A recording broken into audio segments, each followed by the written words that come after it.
No. Hey, everybody. Hey, Welcome to the Steve, show. are we live? Yeah, we are, in fact, Oh, live. Can you believe it? I believe you. Well, I wouldn't shit you. Um, so, Steve, yeah, yes, Dana. happy Friday. Happy Friday. Happy Friday. I know I talked to you earlier. I know that today was not always super fun for you, but you got through it, and it's Friday, so hooray. Thank goodness. Very, very, very glad.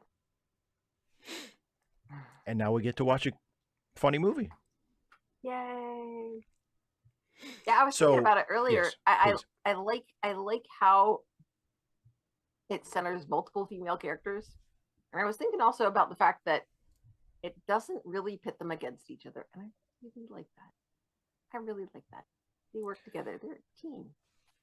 Like It is, I was, because it's funny, you anticipated my question, sort of. I was going to say, in lieu of our, you know, pre show chit chat that is more typical of Trek Reluctantly on Wednesdays, I was witty going to ask banter. you, I was going to ask you, why did you choose this movie? Of course, Galaxy Quest last time kind of speaks for itself, as I get, especially Nerd in our stuff. audience, like it's like, okay, I think they'll want to watch Galaxy Quest with us. But I was going to ask, like, what is it about 9 to 5 that made you want to watch that? And yeah, you're right. I mean, especially for because this movie came out in 1980, Mm. so You were especially for you were just a wee swaddling. yes, I think it came out in December of 1980. So I was like 6 months old, something like that, 7 months old.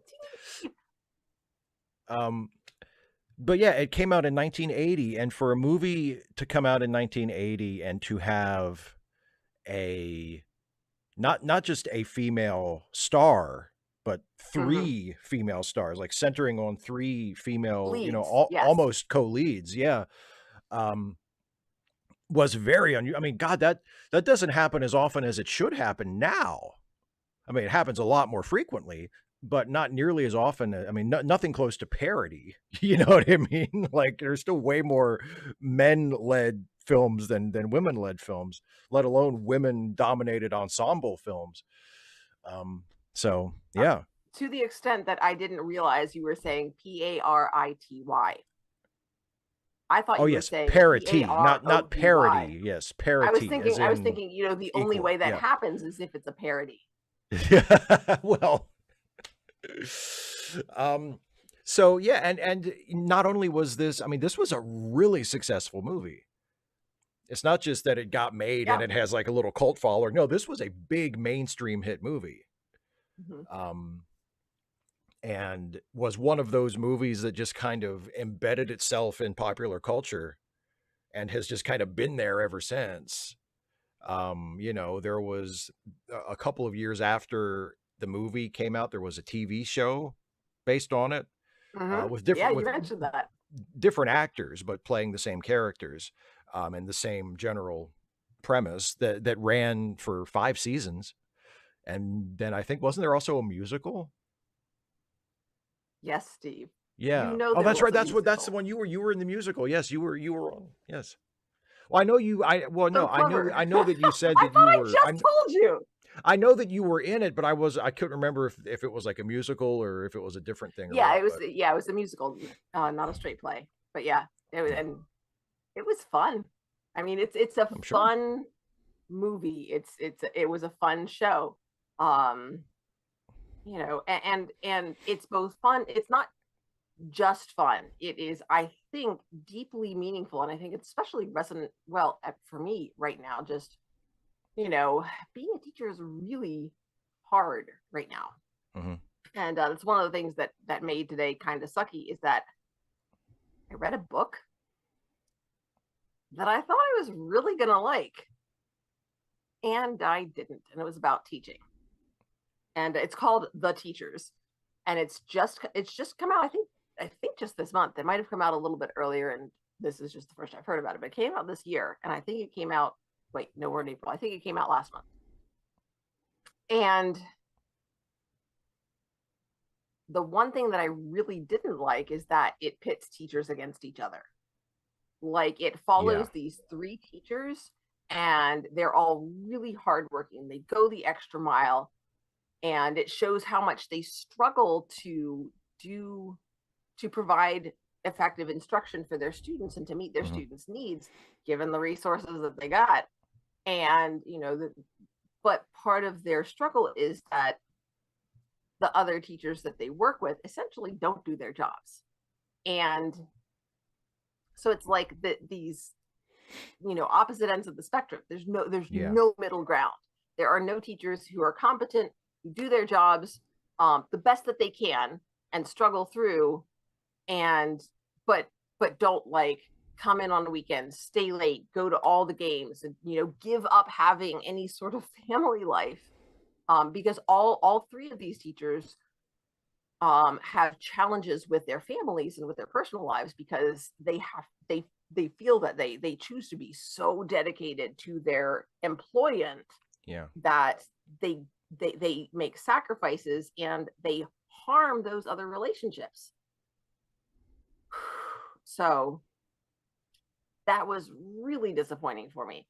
And just the fact that, thinking about what it takes to be a teacher right now. I mean, I've been thinking about it a lot recently. And so this isn't obviously and teaching, of course, is also a female dominated profession still. Yeah. And so the challenges that these women face are different, but at the same time, the worker exploitation. Aha, that's what it is. And the assumption that women don't make effective leaders is just all throughout it. And then I love that they are archetypal roles. They're very different in terms of their looks, in terms of their voices, so much about them. They're all three women. They're ordinary women, right, but they're all visually and aesthetically distinct. They fulfill different roles in the narrative. They're all there's no overlapping. Like in some other movies, like Fried Green Tomatoes. I get the two, like in the the flashback sequence. I get them mixed up. There's like the brasher one and the more the more sort of not shy exactly, but the more docile one. This sort of more effeminate, I guess, and the one that's more of a tomboy. And I get them mixed up. And then like Steel Magnolias, they're all somewhat distinct, but there's also a lot of overlap as well. And with this, I just and there's more of them too, in fairness. So it's funny what you said, Fried Green Tomatoes, and for some reason my brain went straight to Steel Magnolias. And I loathe that movie. Really? That movie is such garbage to me. And I like 9 to 5 a lot. I think 9 to 5 is terrific. And really funny, and I mean, terrific. And I'm looking forward to it. It's been a long time since I was a kid. It's been a long time since I've watched 9 to 5, and I'm looking forward to watching it tonight. Steel Magnolias, I think I've seen it twice. And once we watched it for a class when I was in college. And what it's class? Just, I think it was a film class. I think it was like, I took a class actually in my first 2 years of college, I did at the local community college here in Hagerstown. And there was a class one of my favorite classes that I took there. It was a combined history and film class. So you could choose, you could either take it as a history credit or a humanities credit. Interesting. Yeah, and it was 2 teachers. It was double teamed. There was one of the teachers was one of our English professors, and one of the teachers was one of our history professors. And they would teach the class together. Like, Oh, that's so cool. Yeah, and it was, they would come out at the beginning and we would talk a little bit, and then we would watch a movie, and then we'd have a discussion after the movie. And then the assignment for the following class was to write like a 1-page essay Yeah. about the movie. So I loved that class, and we saw so many movies that most of which I had not seen before, and there were only a couple of duds in the whole thing. You know, like there were most of them I thought were wonderful, and Still Magnolias I'm pretty sure was one of them. And I think I had already seen it by that time, but I was Hmm. just like, oh, this movie, this shameless, manipulative, tear jerking pile of crap. You know, it's just it's not. It's like it's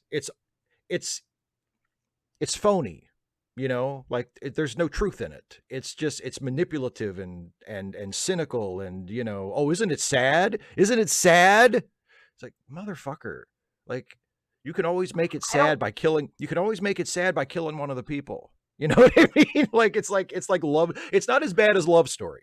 Love Story is in a It's whole nother universe of bad, but it's bad in the same way that Love Story is, and that it's cynically manipulative in a really crude, shallow way. Sorry, you've been maybe. trying to say something for the last 5 minutes. No, it's okay. But I mean, first of all, I remember very little about either of those, but I Yeah. feel like they're not quite bad in quite the same way, because for me, Love Story didn't feel manipulative because I was too confused. I was like, Okay. Well, fair enough. when, wait, when, huh? Okay, and okay.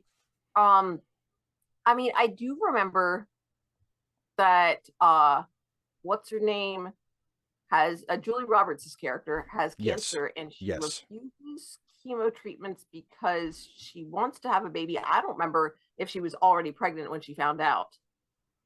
Um, Yeah. Yeah. Yeah. Yeah. Yeah. and I don't care, honestly. I um, just, yeah. Go ahead. and I just I don't remember enough. I just and also, um, having an older brother and sister who are adopted, and I and also never having felt this deep urge to, be pregnant and give birth to a child. I just like don't get it. Yeah. I just But I remember. will say, I will say, I felt like I empathized with, is it the mom, Sally Field.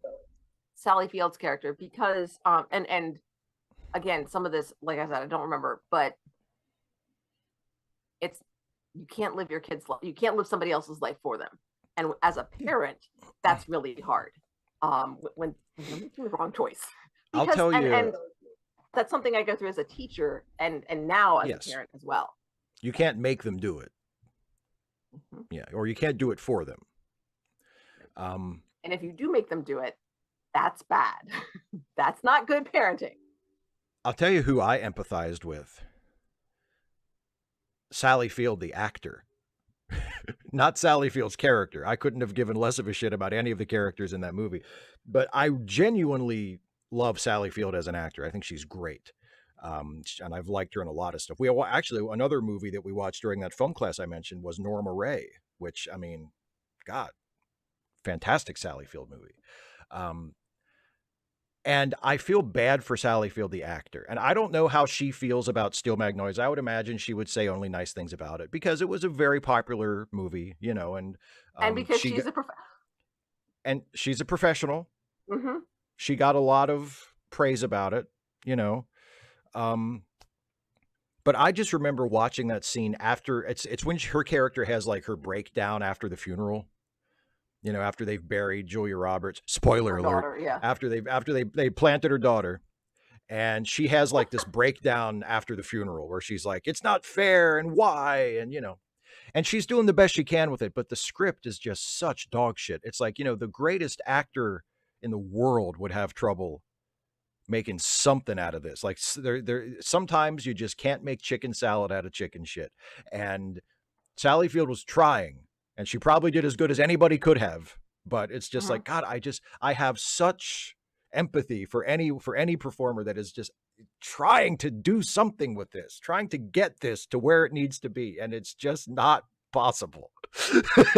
So, And I mean, but I don't know. As somebody who's I've never done a movie. I mean, other than my YouTube stuff, sure. this stuff. But I've been on stage, and I don't know. There's when you get when or sometimes even have the opportunity to do a play that you don't like, that you're like, I don't think this is good, but what can I do with it? If you come to it playfully and creatively and like ooh, puzzle, it can be. I don't know if it was for her, but it can be. Yeah. So but yeah, I don't remember enough of that. I remember the mom being upset because the daughter was making this choice, and other than that, I don't remember anything. Couldn't tell you who else was in the cast. I remember there are more women. There are lots of women in it. That's why I mentioned it, because it's got a lot of women in it. Yeah. That's it. That is the extent of my knowledge of this movie. Kara asks a question, and then we'll stop talking about Steel Magnolias and we'll watch 9 to 5. But Kara says, do you think the funeral scene could have been saved? I mean, theoretically, I mean, if you say completely rewrote it, if they completely rewrote it, yes, of course. I mean, the thing is, like, now, if they had only rewritten the funeral scene and everything else in the movie leading up to it had been the same, there's only so much you can do. Like, you can rewrite the scene so that maybe it's a little more believable, a little more like how a human being would react in that situation, a little less histrionic and maybe a little quieter and sadder and, more inward, so that maybe people who have felt that kind of grief, or, maybe not that exact grief, but, if people, you know what it feels like to lose someone, you know what it feels like to go to a funeral for someone that you cared about. And most people don't have big histrionic, Oscar bait scenes where they rant and rave at the heavens and clench their fists. Most people feel it in a different way. And if they express it in a different way. And sometimes it's restrained and there's a pain behind what you're saying, as opposed to just, having it spill out of your mouth. And if they had maybe written it a little bit more like that, so that it felt more recognizable as genuine grief, maybe that would have helped. It would have made that scene judged in isolation better. But if you don't change anything else, maybe. Yeah. But if you don't change anything else leading up to it, it's like, oh, it's just like the I think I've mentioned this a couple of times. I thought Baz Luhrmann's Elvis movie was rotten, but at almost the very end of that movie, I mean, it's been nothing but Baz Luhrmann jacking off for 2.5 hours. And then at almost the end, there's this really nice scene between Elvis and Priscilla at the airport, because they've separated by this point, and Elvis is not quite at the very end, but getting close to the end, and they're doing the custody exchange with the kids, where Elvis has dropped the kids off and Priscilla is taking them for her, however long she's supposed to have them, right? And before they part company, Priscilla gets in Elvis's limo and they just kind of sit there together in the backseat of the limo, and they just have this really nice scene that feels like a scene from a real movie with real characters who feel like real human beings that are having a conversation. And it's like, where the fuck has this been for this entire movie? Because this is like, it's good. Like, it's good, and it feels real. And it feels like you want to clench your fists and say why and rage at the heavens, a la Sally Field of the funeral. Yes, I do. I want to shove Baz Luhrmann up against a wall and slap the shit out of him and say, why can't you just do that? That's called making a good movie, Baz. Keep all your fucking horseshit to yourself and just do stuff like this. You obviously have the capability to do good stuff. It's like, why aren't you doing it? But yeah, thing is more fun. Nick and Kara, I'm absolutely with you on practical magic. It's wild fun, and again, you've got the I will say the two older women kind of merged for me, but Nicole Kidman and Brain No Brainy, help. Sandra Bullock. Thank you. Could not. Practical I Magic. was like, Yeah. yes. Yeah, they have great chemistry together, and they're very vivid together. Absolutely awesome. And another one that I think counts as a chick flick that I haven't seen. Oh, holy heck! How have we not mentioned Mean Girls and Legally Blonde? Both of which were also mainstream hits. Mm-hmm. But Yeah. again, those had girls against each other, and 9 to 5 Yeah. doesn't do that, and that's one of the things. And also it's, I mean, for people who see everything in terms of class consciousness, which I know some people, especially some leftists, just can't get out of that gear and automatically see everything in terms of class consciousness. I'm not saying that's you, because there's a difference between being able to do that and recognizing the importance of that, and just reactionarily viewing everything purely in those terms. I don't think you do that. But not always, but for people who are in that gear and just can't or don't want to get out of that gear, yes, there's definitely that too. They're united against the boss. They're not fighting amongst themselves. They're united against the boss. Yep. Workers unite. Yeah. So yeah, let's get ready to watch 9 to 5. So you're all queued up? Yep, I'm at 000 out of 149.21. Same here. All right, so hopefully everybody has had time to queue it up wherever you're going to watch it. Dana and I are watching it on HBO Max, which is where it's streaming. You got your sips, you got your snacks.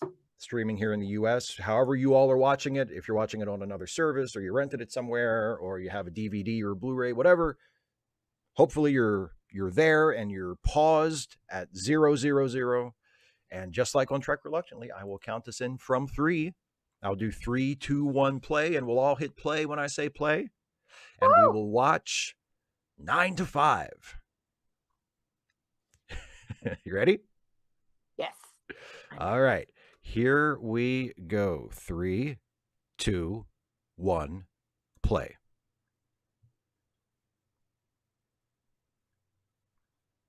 Oh, I haven't seen that in a while. The vanity plate for a studio that no longer exists. Oh, yes.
I think all the songs were written for this movie. Yeah.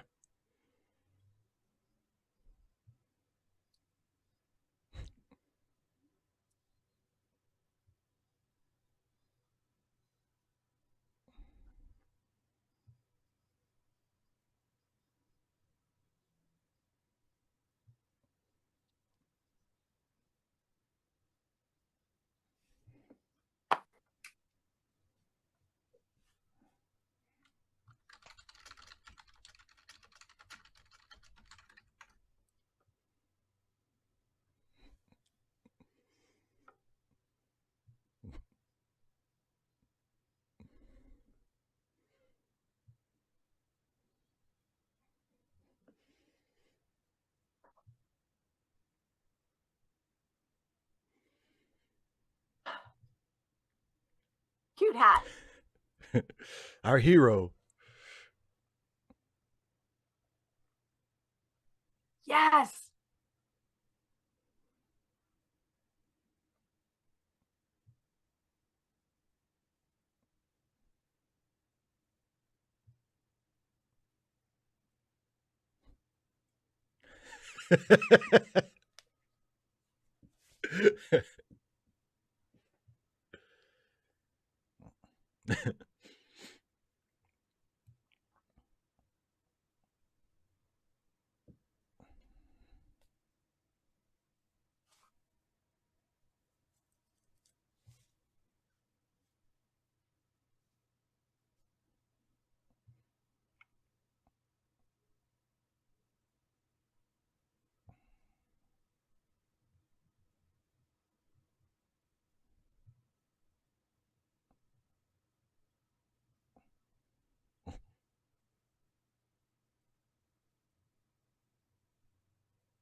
Love her.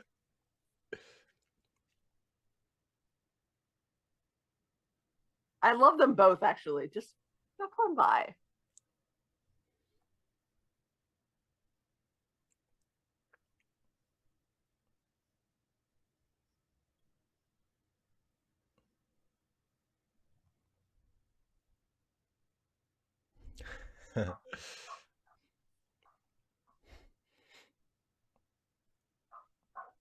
Was not completely novel 255 AD, but certainly less common.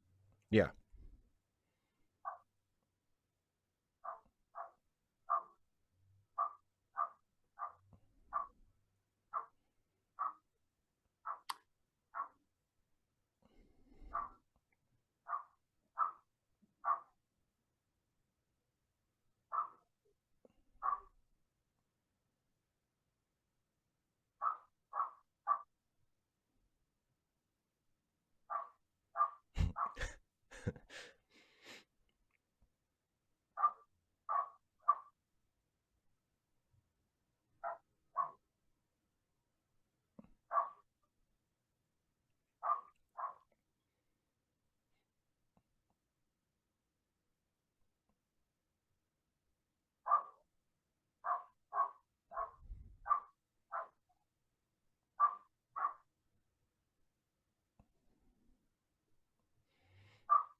I'll bore you with the short one. Hi, Mr. I Love the Ants.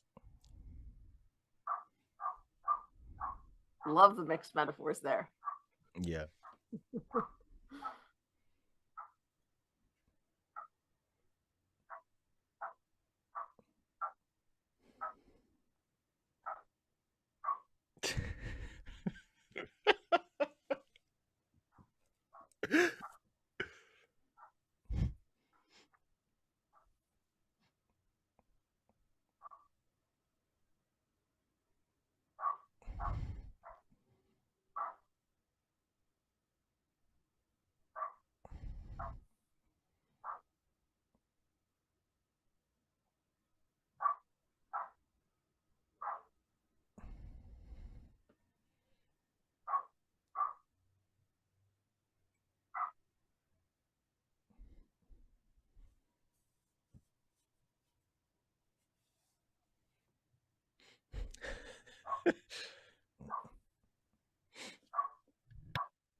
Ah, the skinny and sweet.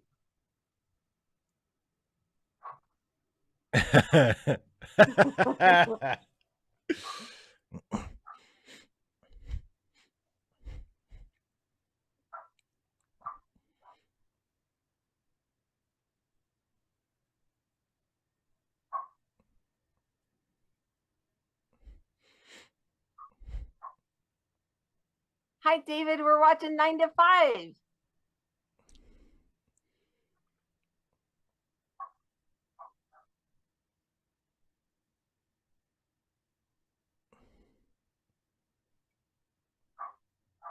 I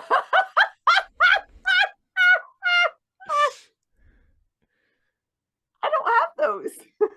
I love it. It's so brilliant. Oh my God.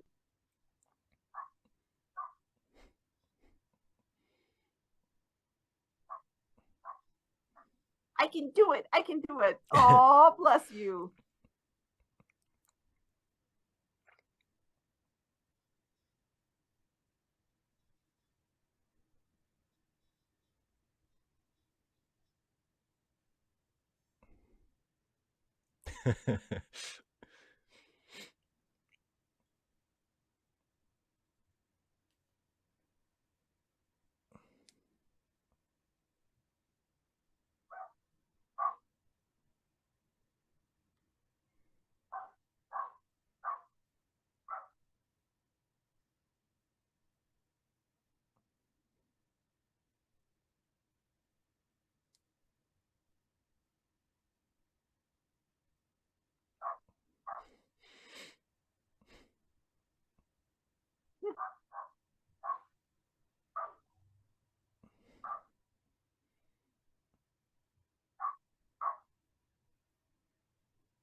Kara, because if everybody knew what everybody else made, then everybody who was getting screwed would know they were getting screwed.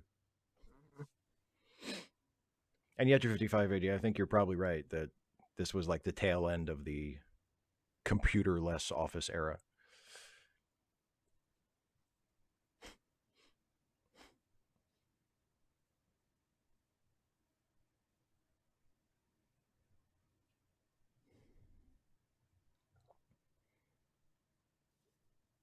And that's, Kara, that's something that changed in part as a result of things like this. Like, you will now hear that,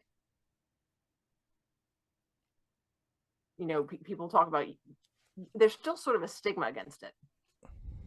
Oh, yeah. But, they're not, your employers are not allowed to tell you that you're not allowed to discuss salaries and wages.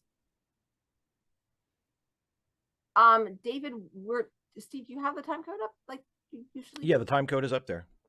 Okay, so we're watching it through HBO Max, and so you can jump ahead to that part You of the can movie catch and up watch to along where we're with at. us. Yeah.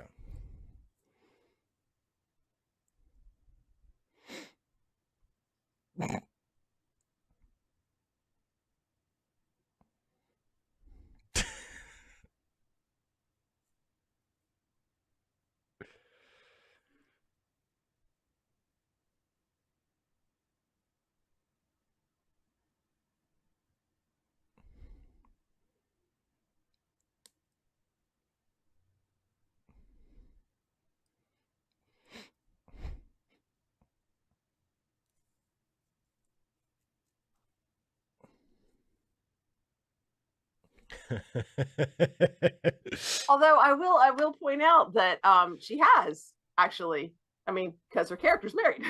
Yeah. She got caught once, and that's all it was.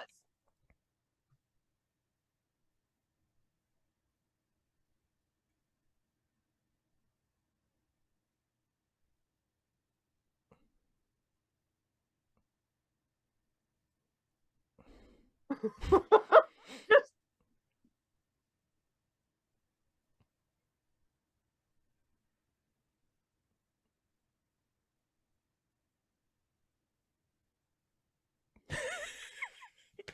kill him, kill him, kill him.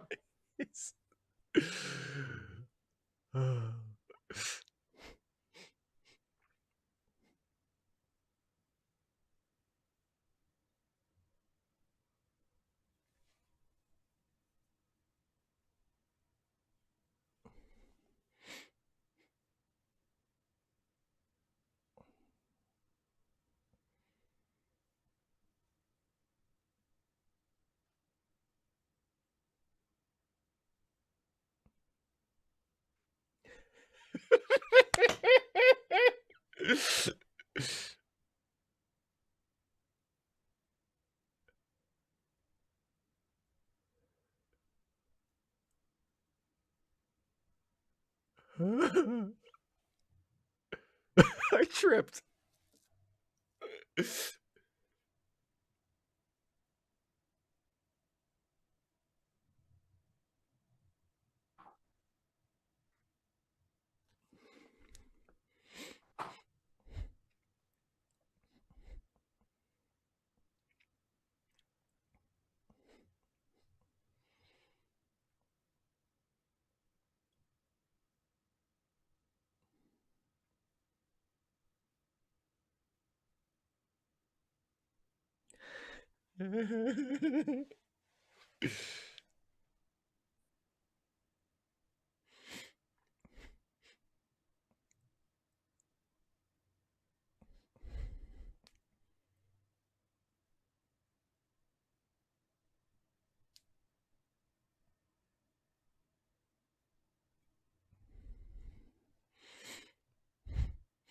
Knit and crochet tiger? I don't know.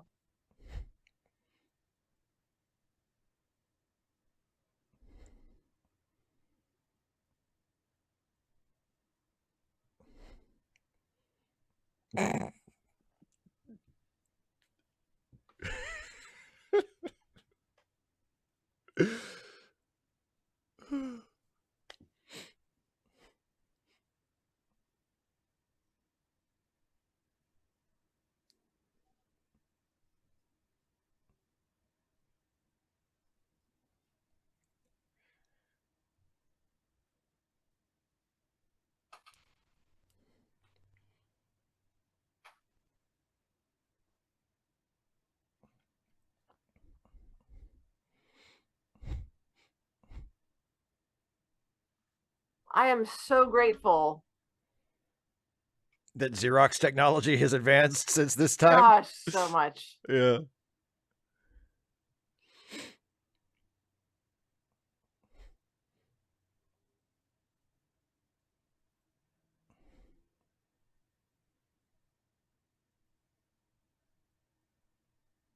Shades of I Love Lucy coming up here. Yes, for real. Did she just choose the random color setting? Like And it's singing to her as well. What color paper you want? Ah, surprise me. She's like, now what?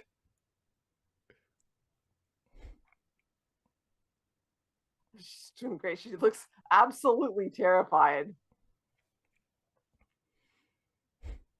Oh God, what happens when it fills up?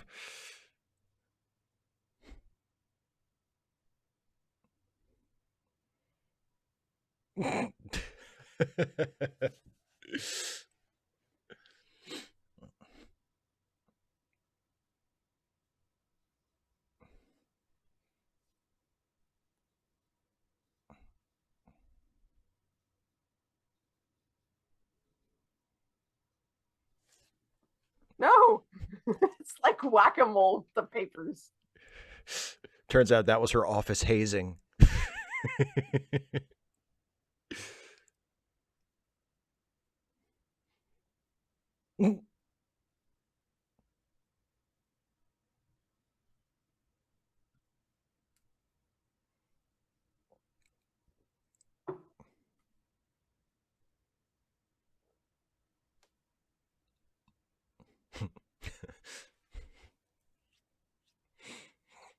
Yeah.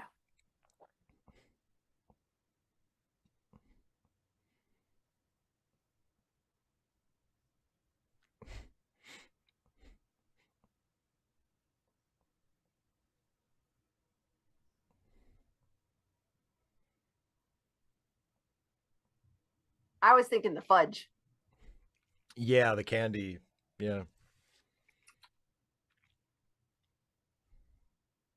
Although it's also somewhat reminiscent of, I know they did a gag where she put too much laundry detergent in a laundry machine and the suds came out everywhere. And they also did one where Ricky put too much rice in the rice pot and it like just filled the entire kitchen. Yeah.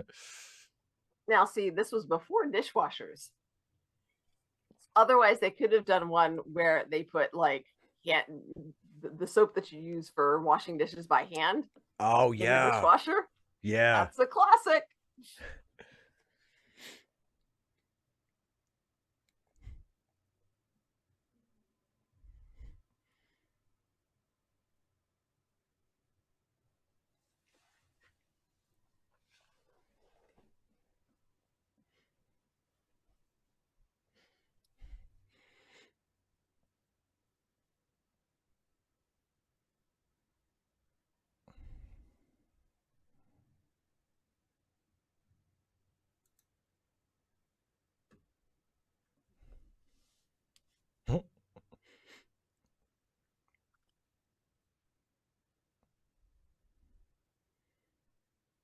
For a second there, I thought they were going to do a bro handshake.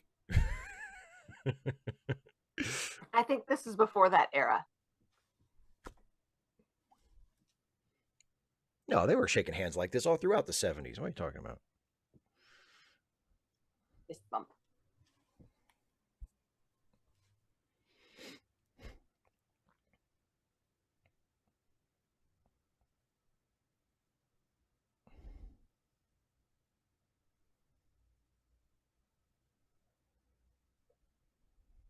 Just keep the line moving.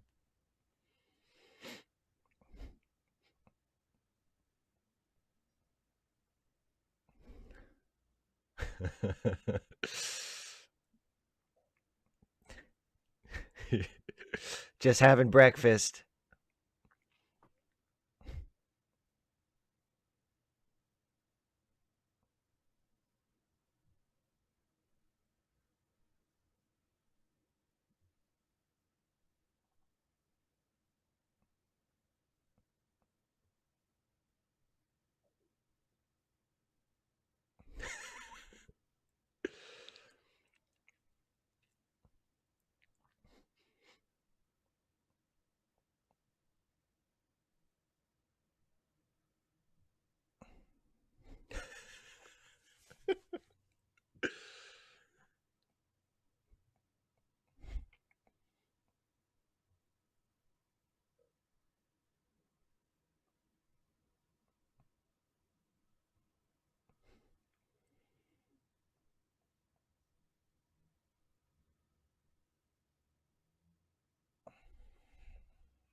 Mr. I Love the Ants, she was cycling through. So she would Violet Newstead, the police hold, and then she would go back to the earliest call on, this is Violet, how can I help you?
Oh yeah, Kara, exactly. Yeah.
I think what I was referring to was Roz. That was exactly what was meant.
She gonna kill that boy. Uh-oh.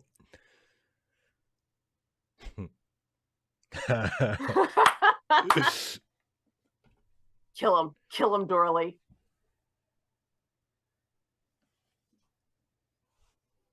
Yeah, but Kara, his line about that clients trust a man when it comes to figures was absolutely accurate and still Yeah. is, unfortunately.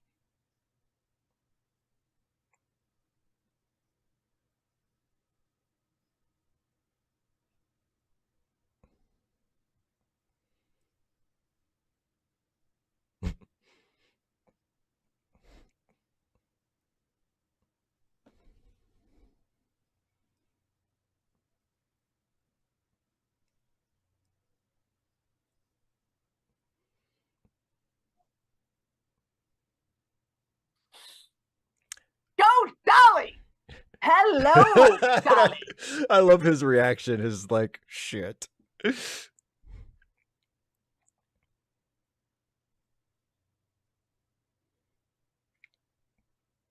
Got a girl. I love it. 255 AD unions were more powerful then than they are now, but it's still, I mean, management would still smash Yes, any hint if of they could. unionization. Yeah, If they could. yeah, absolutely. And they're apparently not unionized. Right. Yeah, the management would always try to do everything it could to prevent a non-union shop from becoming a union shop.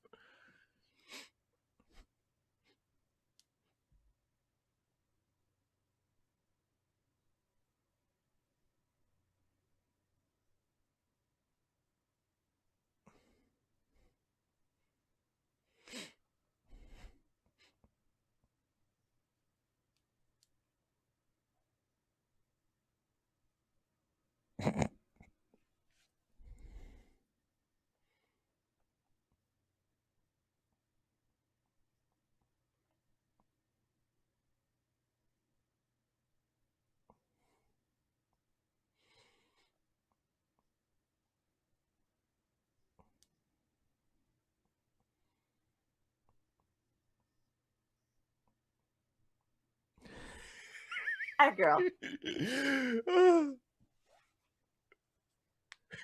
I think knit and crochet tiger. I think under the grass.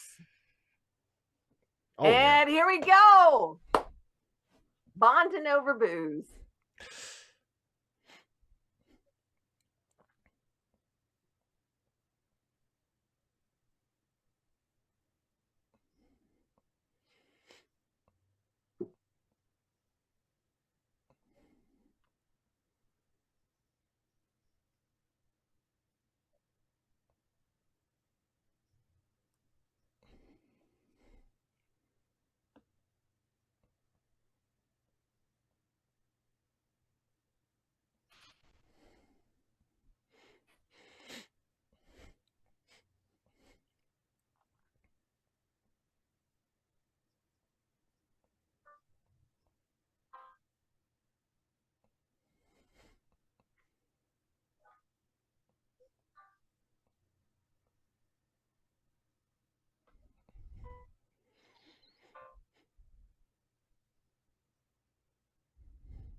A marijuana. Thought,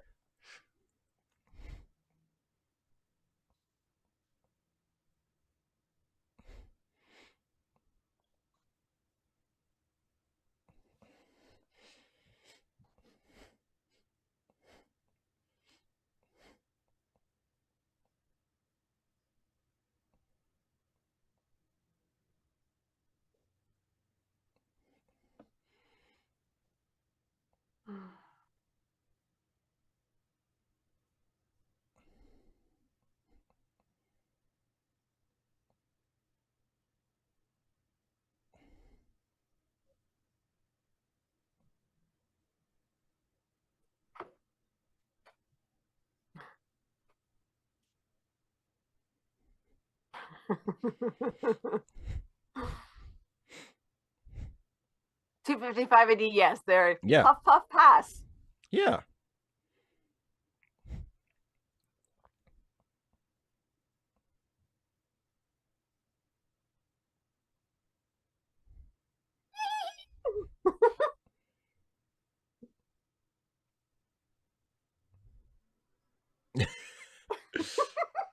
My son gets the good shit.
Oh, the pot lace visions.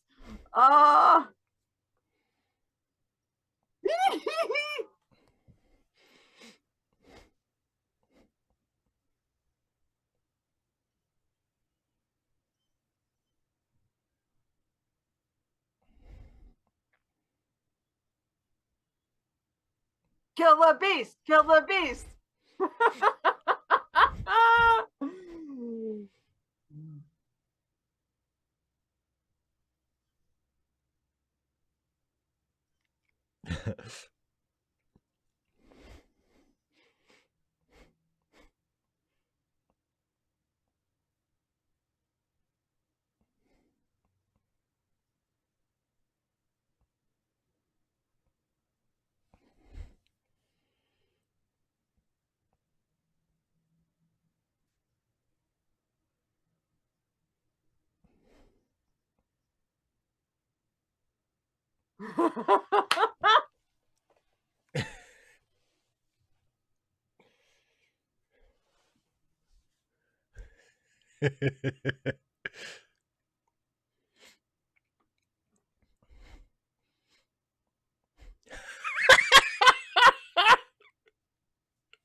I know. I was man, Crochet Tiger. I was thinking that she's worked there, and this is like her second day on the job. On the other hand, I mean, the rumor that I love the way that they set up her snubbing. She's snubbing Dora Lee, and it's unkind, but it doesn't make us dislike her because of what happened with her husband. Back and forth. Like a little game at the carnival.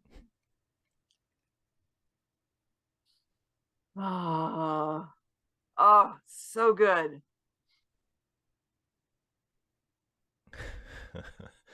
Get him, Judy.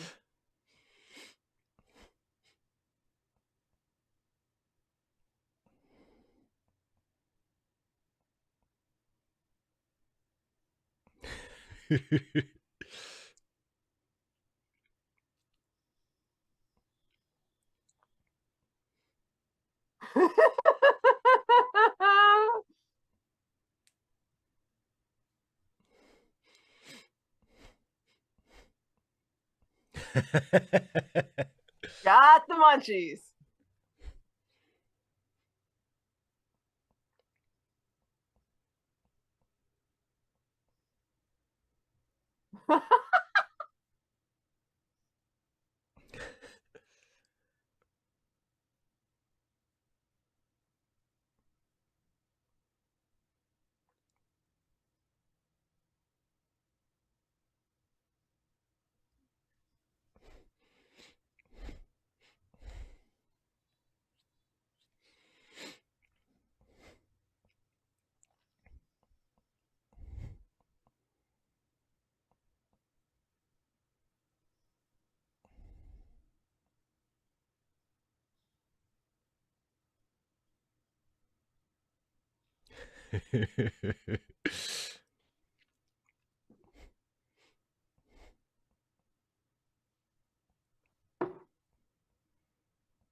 Ah!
uh Classic. Classic.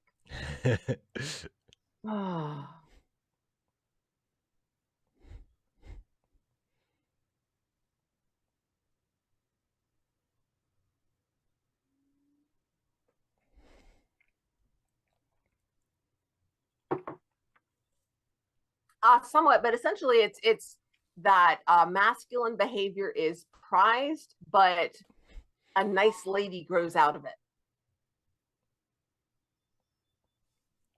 Oh God, I love this one so much.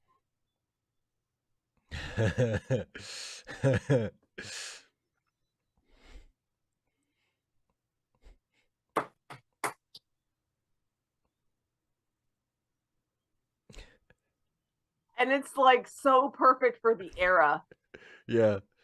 Like the animation with the black outlines and just Oh the yeah. sharp edges.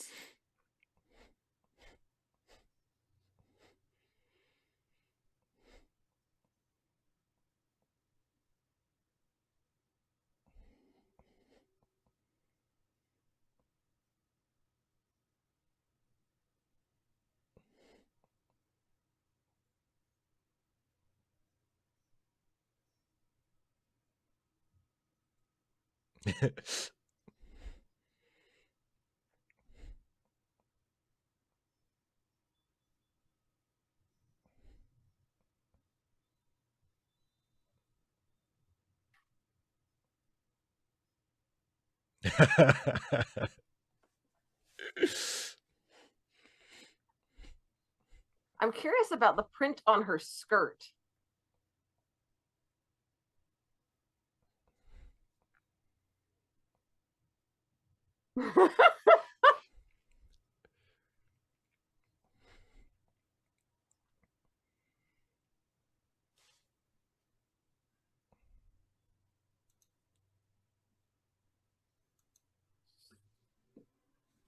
See, Kara, this is the kind of nice lady behavior that nice ladies think about.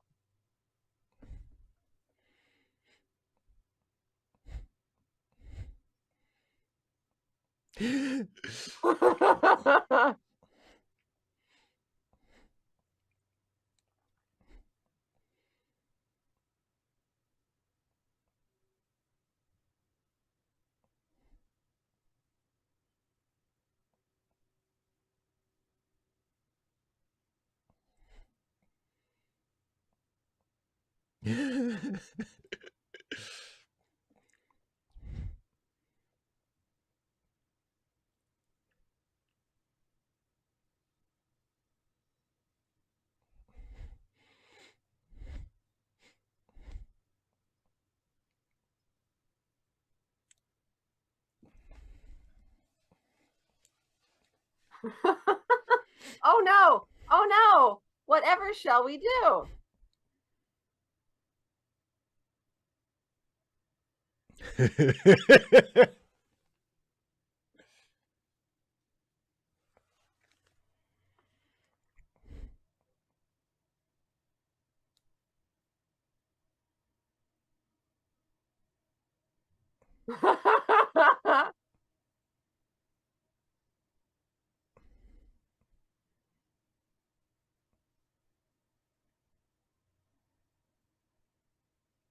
Critical bigot.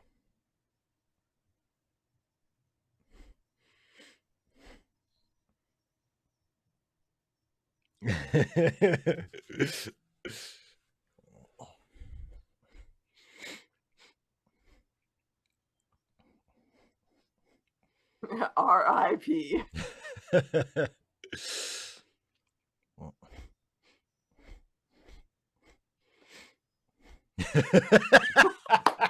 So over the top.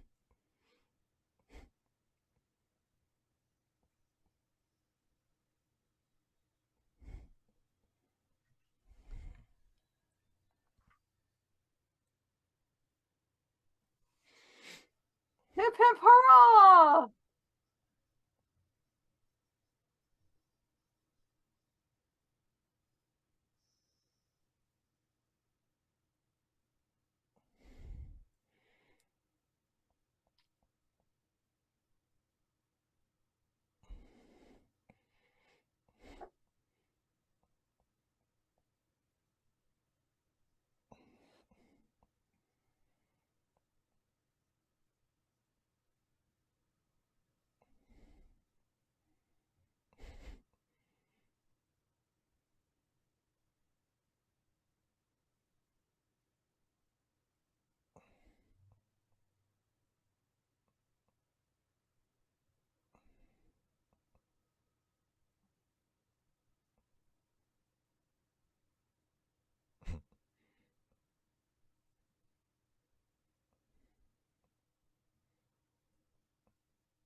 $255.80, that's a little bit different because in those cases those women are showing power by using masculine behaviors.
7 to 3, 3 to 11, 11 to 7.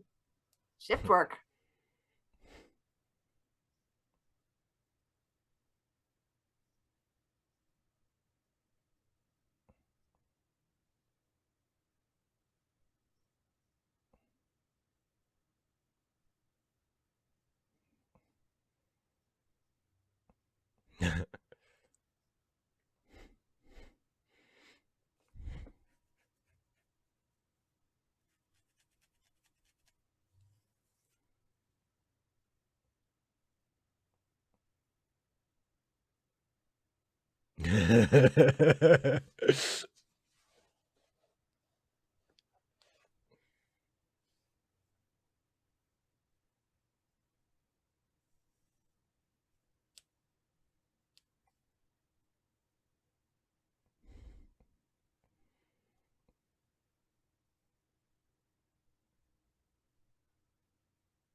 Keep calm.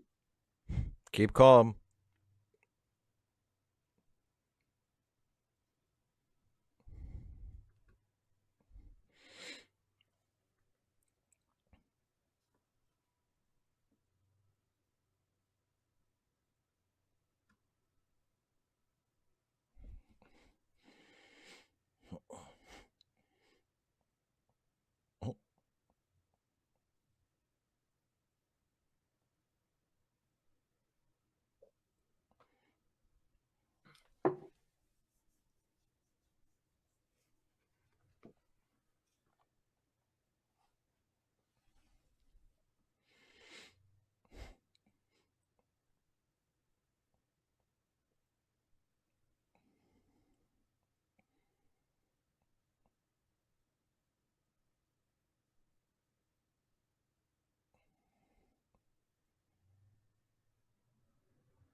Kara, I think the implication is that she's got a crush on him.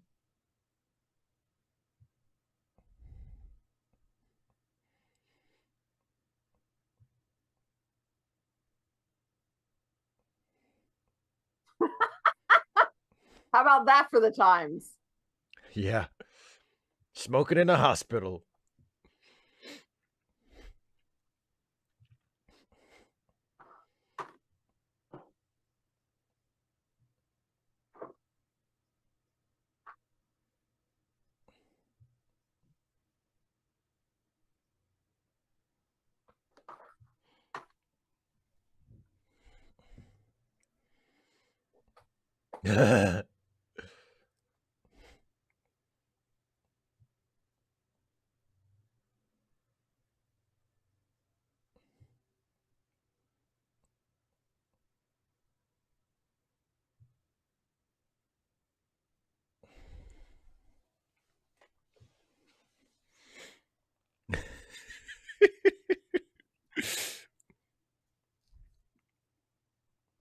why she would, yeah. Possibly just the man in power type thing.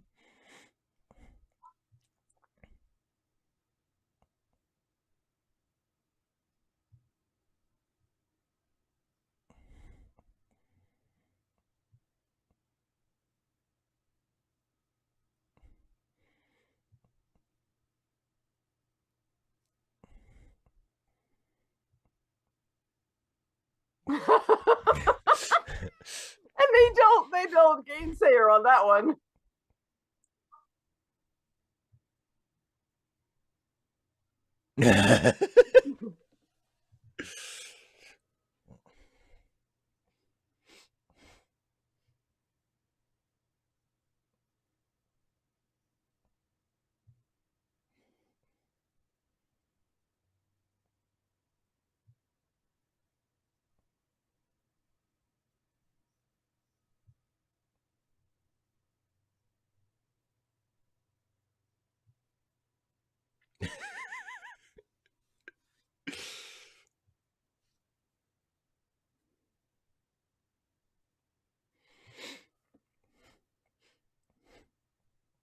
And the nurses' hats.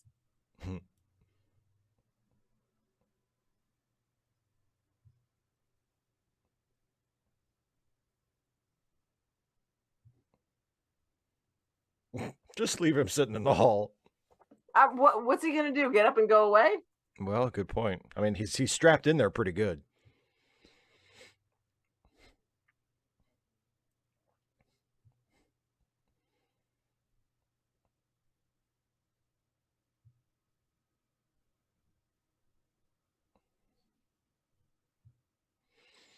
Desperate times.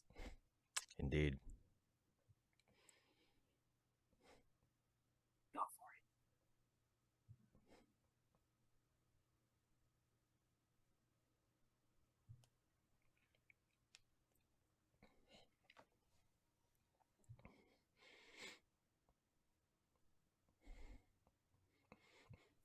for I'll just chuck him in the incinerator. They've got to have one, right?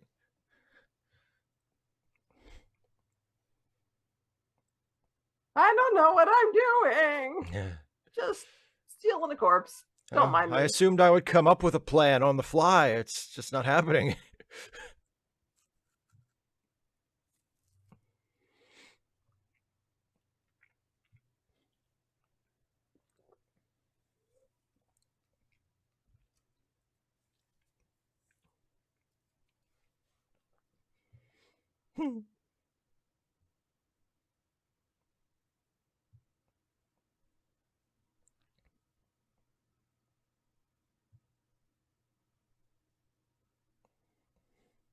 I mean, yeah, Karen. I think the only thing is his position. He's the boss.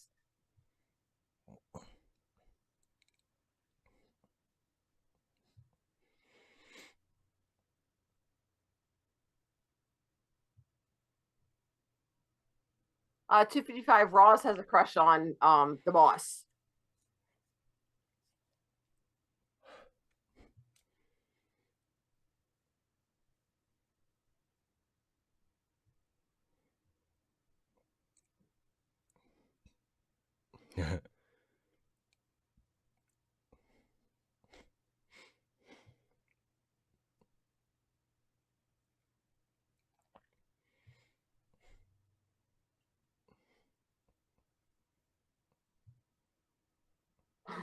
I love this.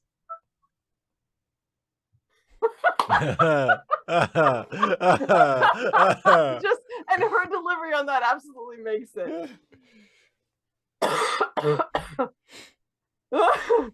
I'm doctor. Why the hell am I talking to you, Crystal? She's just so. Yeah. Yes. Oh, Lily, I love you so much.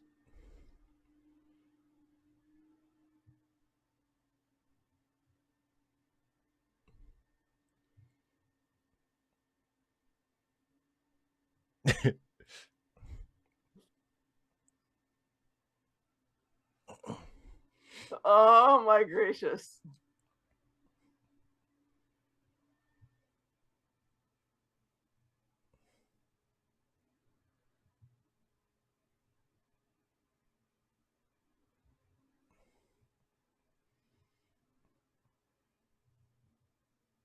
Kara, Candy Striper. Those were Candy Stripers. Yeah.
Whoops.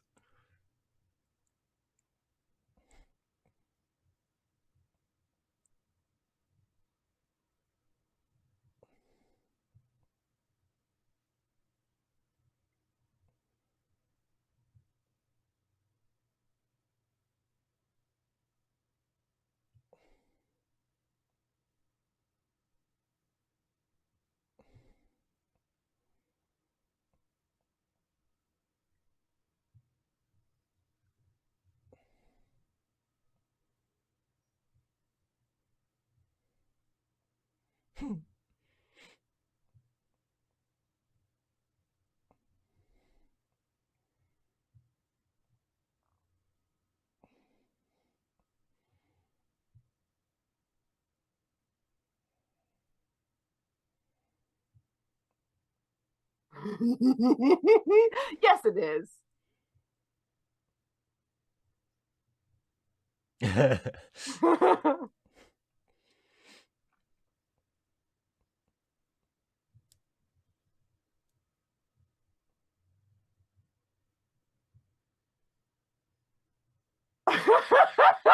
just keeping her head so well. Bob, honey, would you just come over here for a second?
With one tail light.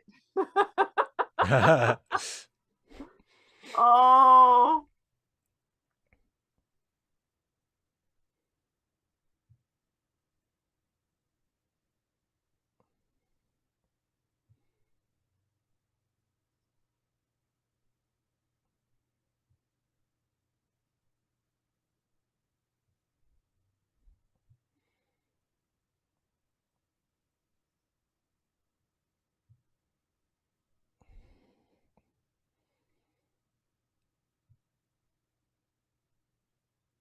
I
love him so much.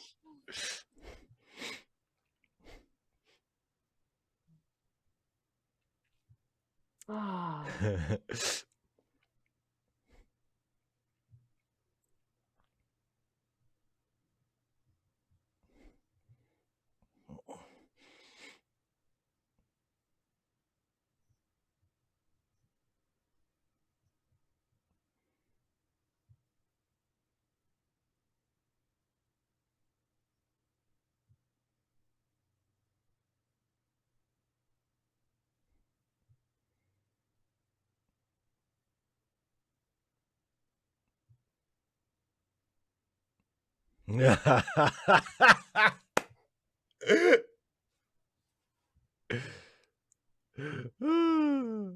Like, nope, I'm not the one who found this. Just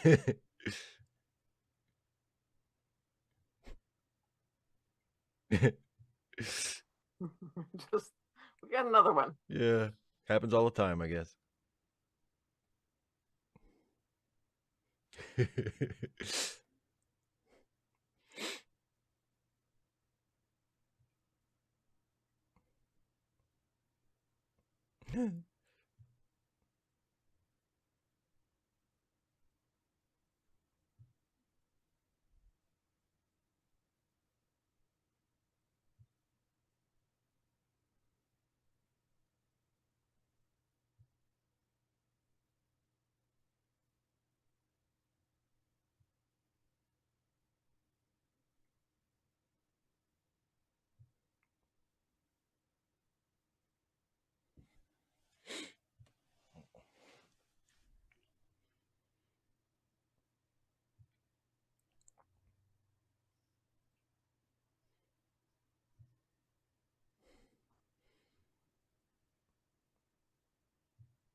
Oh no, he's lying about that, Kara. Yeah.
Kara, exactly. And Roz, I think, is trying to show her usefulness and loyalty to Hart.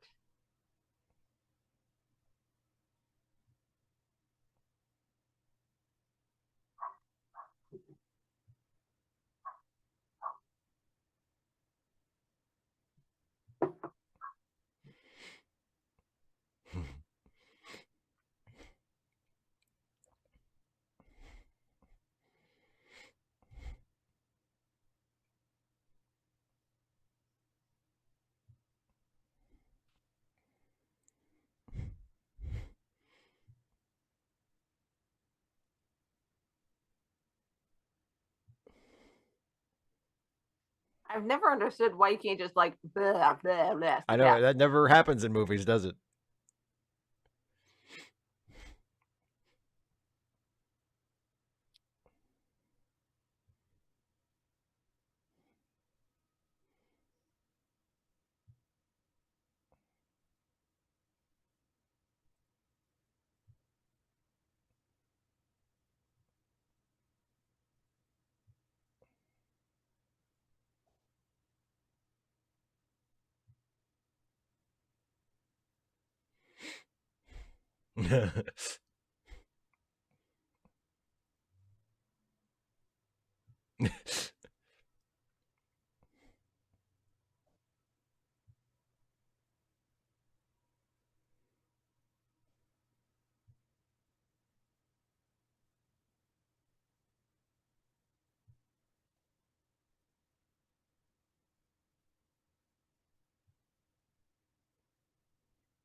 Dora Lee's like, I just tied him up. You poisoned him. You shot at him. Just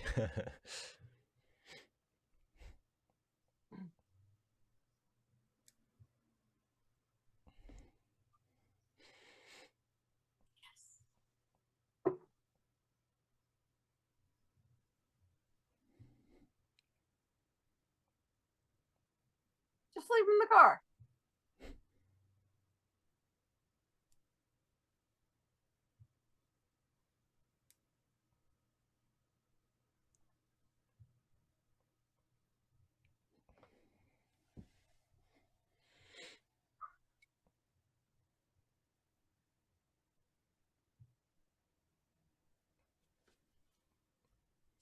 Glad Dorley's good with the ropes.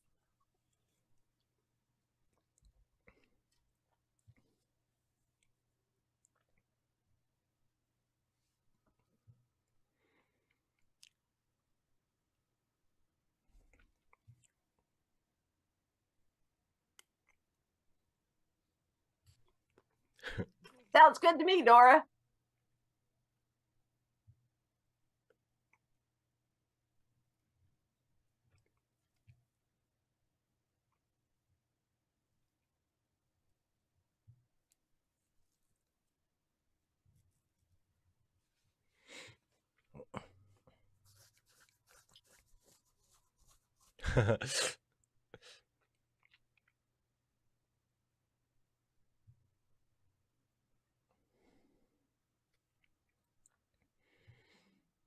It's a nice house for a guy who's basically a middle manager at a company. I think he's upper management, really. I mean, he's got his floor is one of the top ones. An executive. Yes. He's probably like a vice president or something.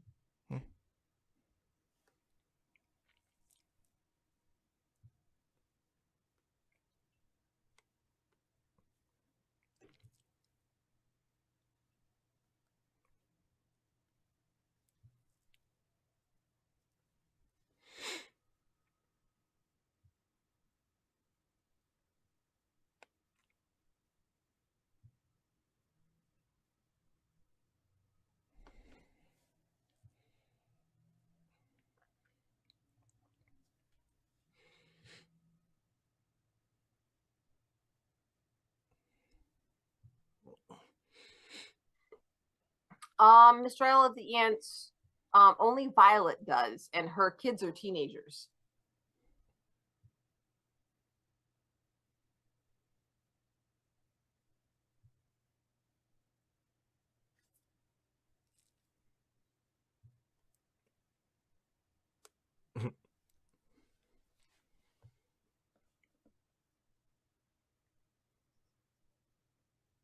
Oh, good point, Kara.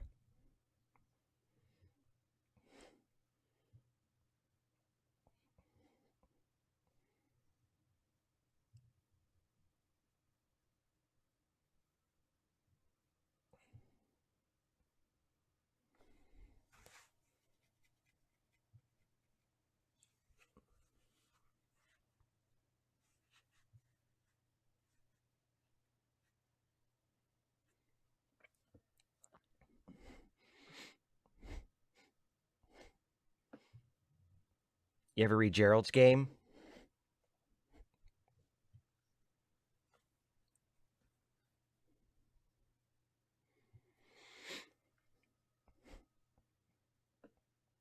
See, they're thoughtful about their kidnapping.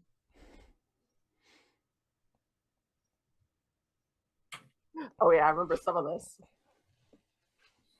Oh gosh, this is just not important to the story, but it's just fun. It's just fun.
Little housey shoes.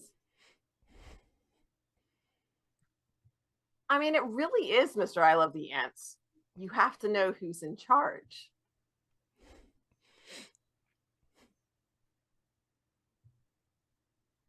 And I love how they set this up because it's the garage door. Yeah.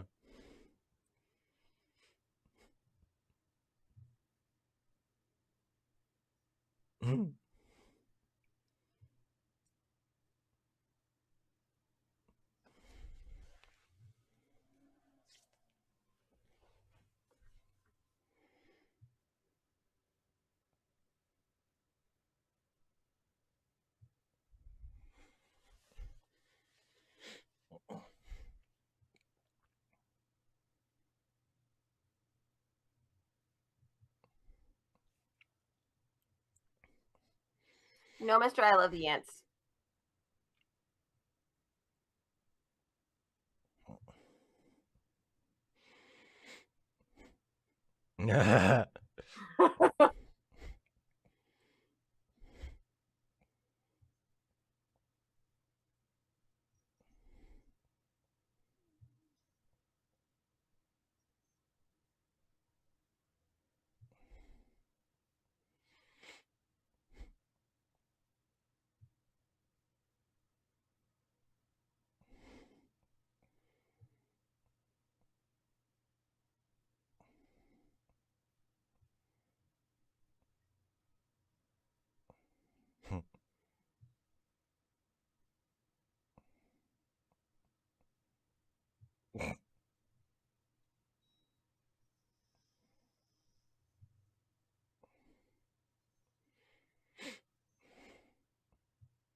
I love the bell.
Except Roz. Well, we'll just have to kill Roz.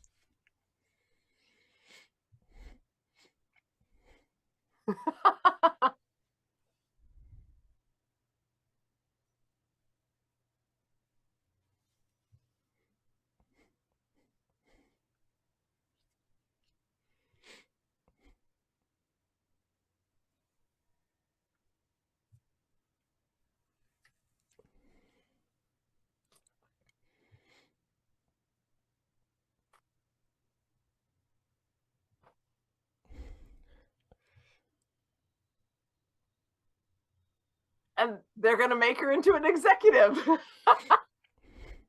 Bonjour. Bonjour. Bonjour. Bonjour. I think she's got it.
One of the best montages ever. It just makes me so happy.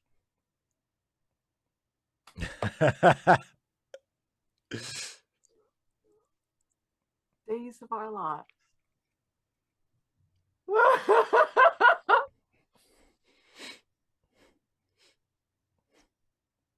And of course, they're all wearing more color now, which I don't think there was anything against that, but it just. Yeah.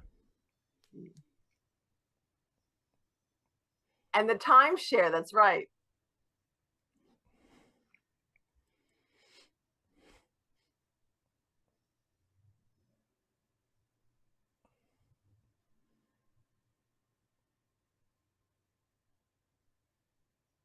$255.80. I don't know that they do.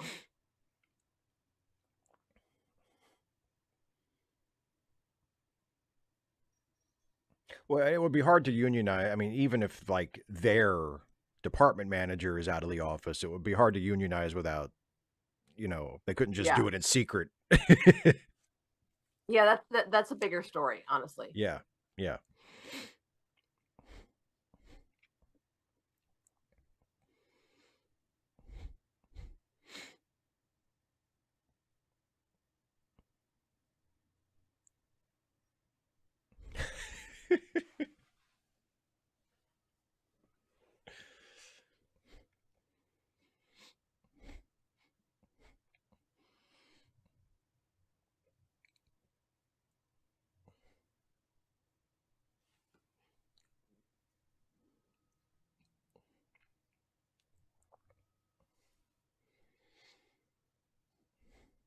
I'm trying to think which of the women's changes don't stick.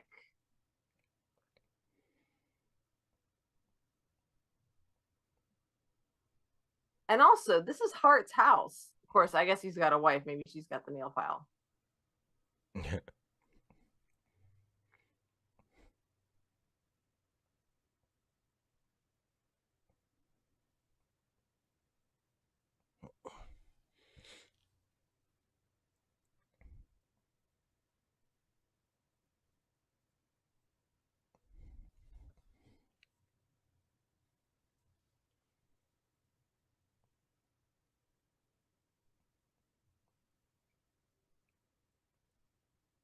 Dun, dun, dun.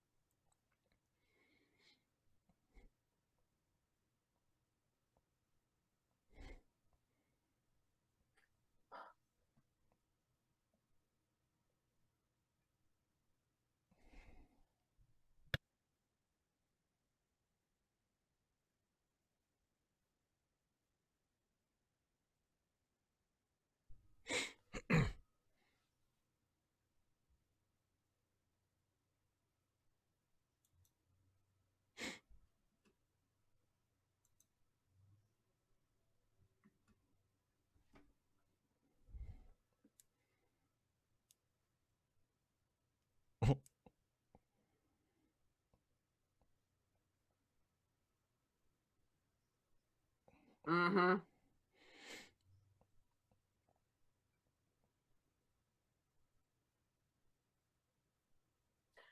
Kara, I don't know. I think it does. I think it does stay.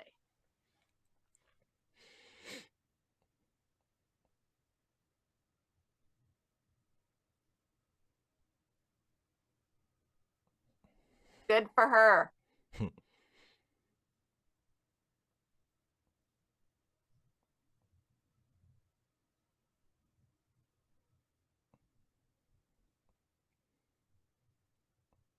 You're creepy.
Hit him harder, Judy!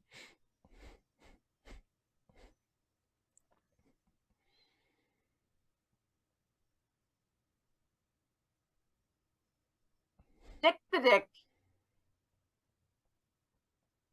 I have to finish him off quick.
Except not. Serves him right for wearing that ascot. You have a thing against ascots? They're not my favorite fashion accessory. No, that would be baseball caps. Fitted. Oh, well, yeah, obviously I'm not a barbarian.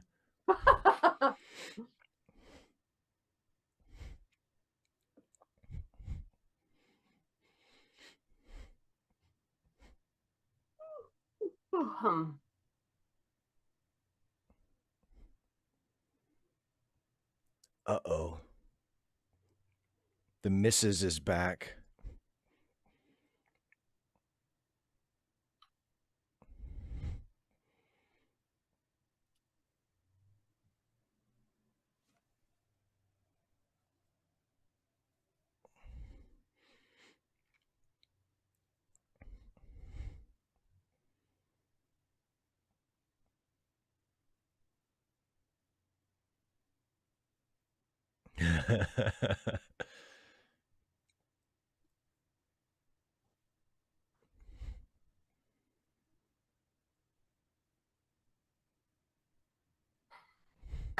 Oh, Frank. You and your hijinks.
Hello. I just love it. I love her so much. She's perfect. She's perfect. She's like, she seems perfectly nice. Like, oh yeah, only like completely oblivious, which is what it would take to remain married.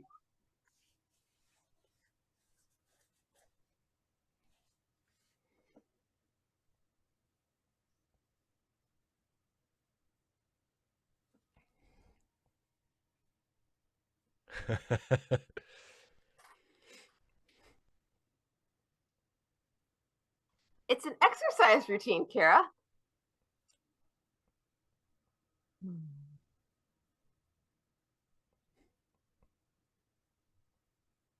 Mm-hmm.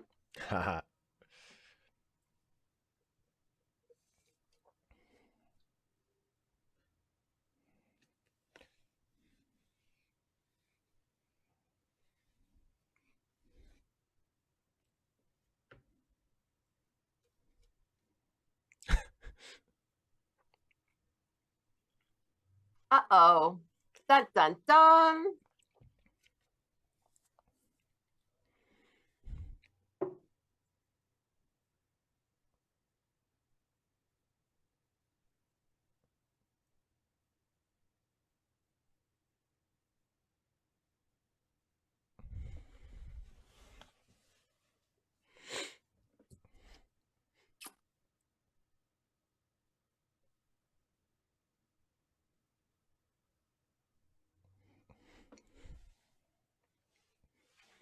Look at that open space.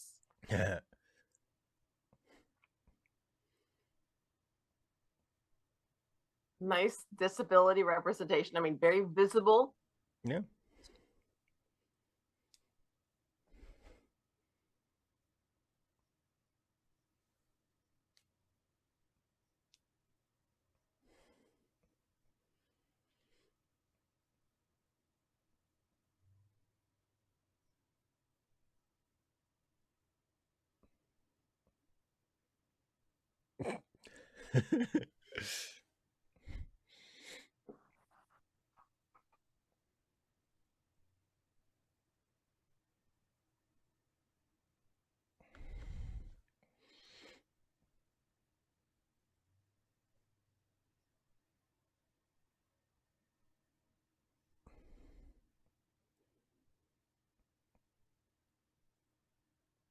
But it'll be worth it.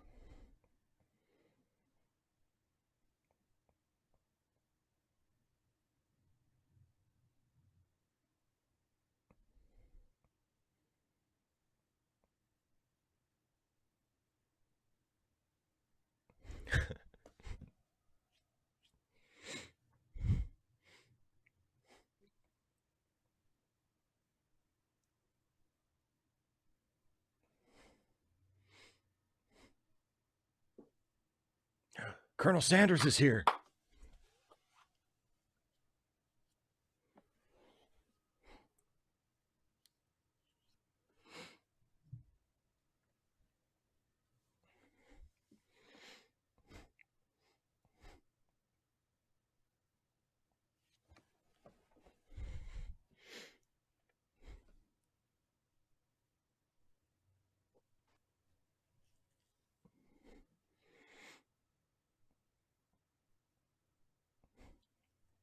Big boss.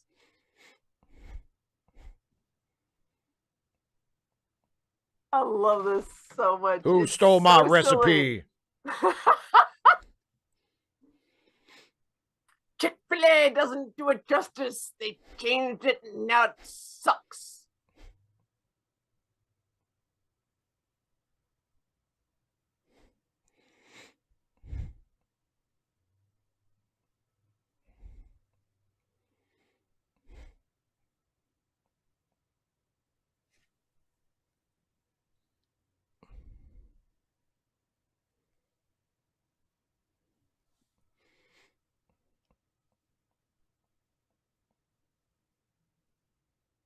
Yeah, becomes? Yeah.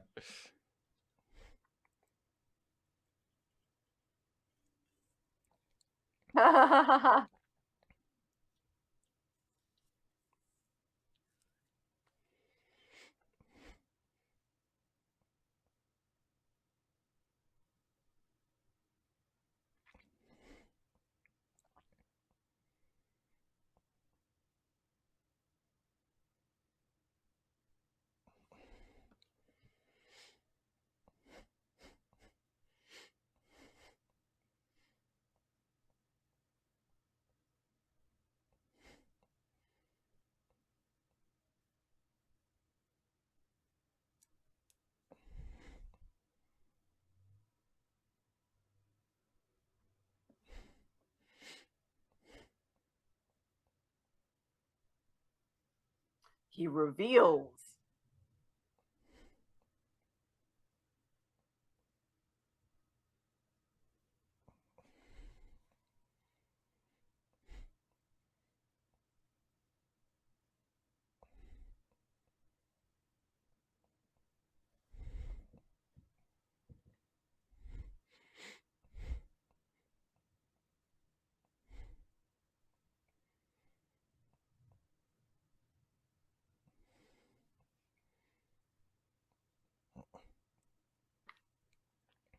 Not quite. Gets better.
And now, Mr. Tinsworthy, I'll take that promotion.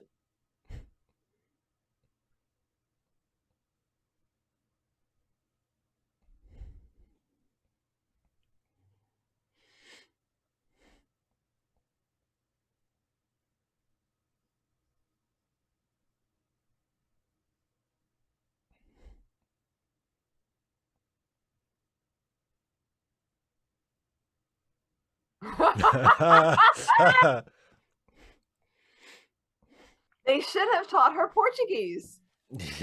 Yeah, really. See, vice president. There you go.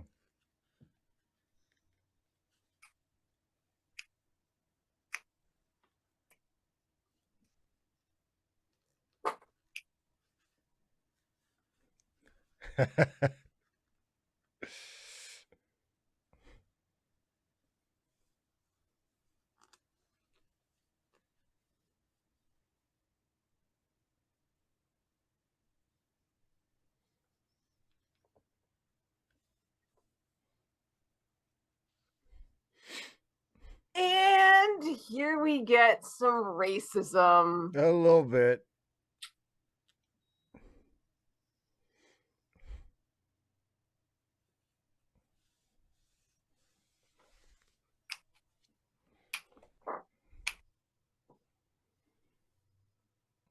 It's all taken and no giving. Use your mind and they never give you credit. It's enough to make you crazy if you let it. And to function, you would think that I would deserve a big promotion. Okay. Okay. So good. So good. So the only thing is, yeah, that bit of bigotry at the end, and it would have been so awesome if they could have had Roz will send her away to learn Portuguese, and then at the end, after he gets eaten by piranhas, they send Roz, who works with Tinsworthy. Slight improvement there.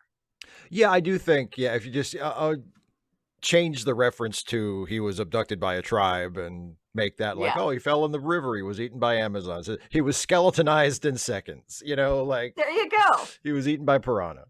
Eaten by Yeah, piranhas. yeah, but I mean, and yeah, and most of that is just stuff. They're sort of hallmarks of the time, unfortunately. Mm-hmm. You know, Yeah. people were even a movie like this, which is fairly progressive in its politics and its outlook. You know, it was a Yeah. lesson light in time. Anti-indigenous. Yeah, it was a lesson light in time, just as I'm sure, you know, people 40 years from now will look back on our progressive art and be able to see all of the ways in which it falls short that we can't detect, you know, Yeah. because we're Holy Married was great. Holy Married was great. Yeah, and I do like your idea about, you know, send her off to learn Portuguese. That would be a really nice Yeah, nice little tie-in at the button to end. put And on it. then Yeah. once he's skeletonized, send Roz off. That takes care of her. Yeah. Wraps everything up. But yeah, it's a really, really well put together comedy. I mean, it's just looking at it from like a writing perspective. You know, you get the three characters together within they're starting to bond within like the first 30 minutes. Mm-hmm. And then by the time they're done with their little pot party / fantasy sequences, that's, you know, another 10 minutes. So, and then they're a unit, you know what I mean? Then they're a unit after that. And, everybody's so great. Everybody has their own little notes to play. You know, it's not like you were saying before we watched it. It's not three of the same character. It's three different, you know, very much like I mean, Golden Girls. They're all. Oh yes. You know. Oh yes. So, I mean, and we've got, let's see. So Violet is B. Arthur's character. Help. Dorothy. Violet's my favorite Golden Girl. She's great. They're all She's great. Brilliant. And they're all yeah. There's not a bad Golden Girl, but Dorothy's my personal favorite. Judy is Rose, of course. Yes. And Dora Lee is Blanche. You know, except, you know, in a sense, although not, Dora Lee is much more, they're not perfect innocent, matches, but yeah, exactly. And then and Sophia is very much, you know, you can tell she's I did it again. She's Bea Arthur. Dorothy. Dorothy. So yes, Sophia and Dorothy are very much, you know, two of a kind, except, you know, short and tall. And Kara, yeah, I can tell you don't much like Roz, but although interestingly enough, Kara, I don't know if you've seen Monsters Inc., but that all of a sudden immediately takes me back to their office manager, whose name is Roz, and is the one that nobody likes, and sounds like Steve Johnson's mother. Oh, Steven, it's your mother, Steven. So yeah, little connections there. But yeah, I like the idea of giving Roz some, you know, just writing that into the ending of Roz gets some character development. She becomes, you know, she instead of, you know, just latching onto the boss, she actually takes, you know, is able to take some initiative and do some positive things on her own. Bye, Snakebit Cat. Bye, Snakebit Cat. Thanks for joining us. But yeah. Yeah. I like the way it's, I like the farcical elements that it has that don't kick in right away, but when they do, boy, like, it's not obviously a farce from the beginning, but once they get into, once Violet steals the body, you're like, okay, this is straight up just a farce. You know, and the thing about farce that makes it so funny, I mean, that's one of the things that makes it so funny, is you can see the train coming. So like, you know, we know that it's not Mr. Hart.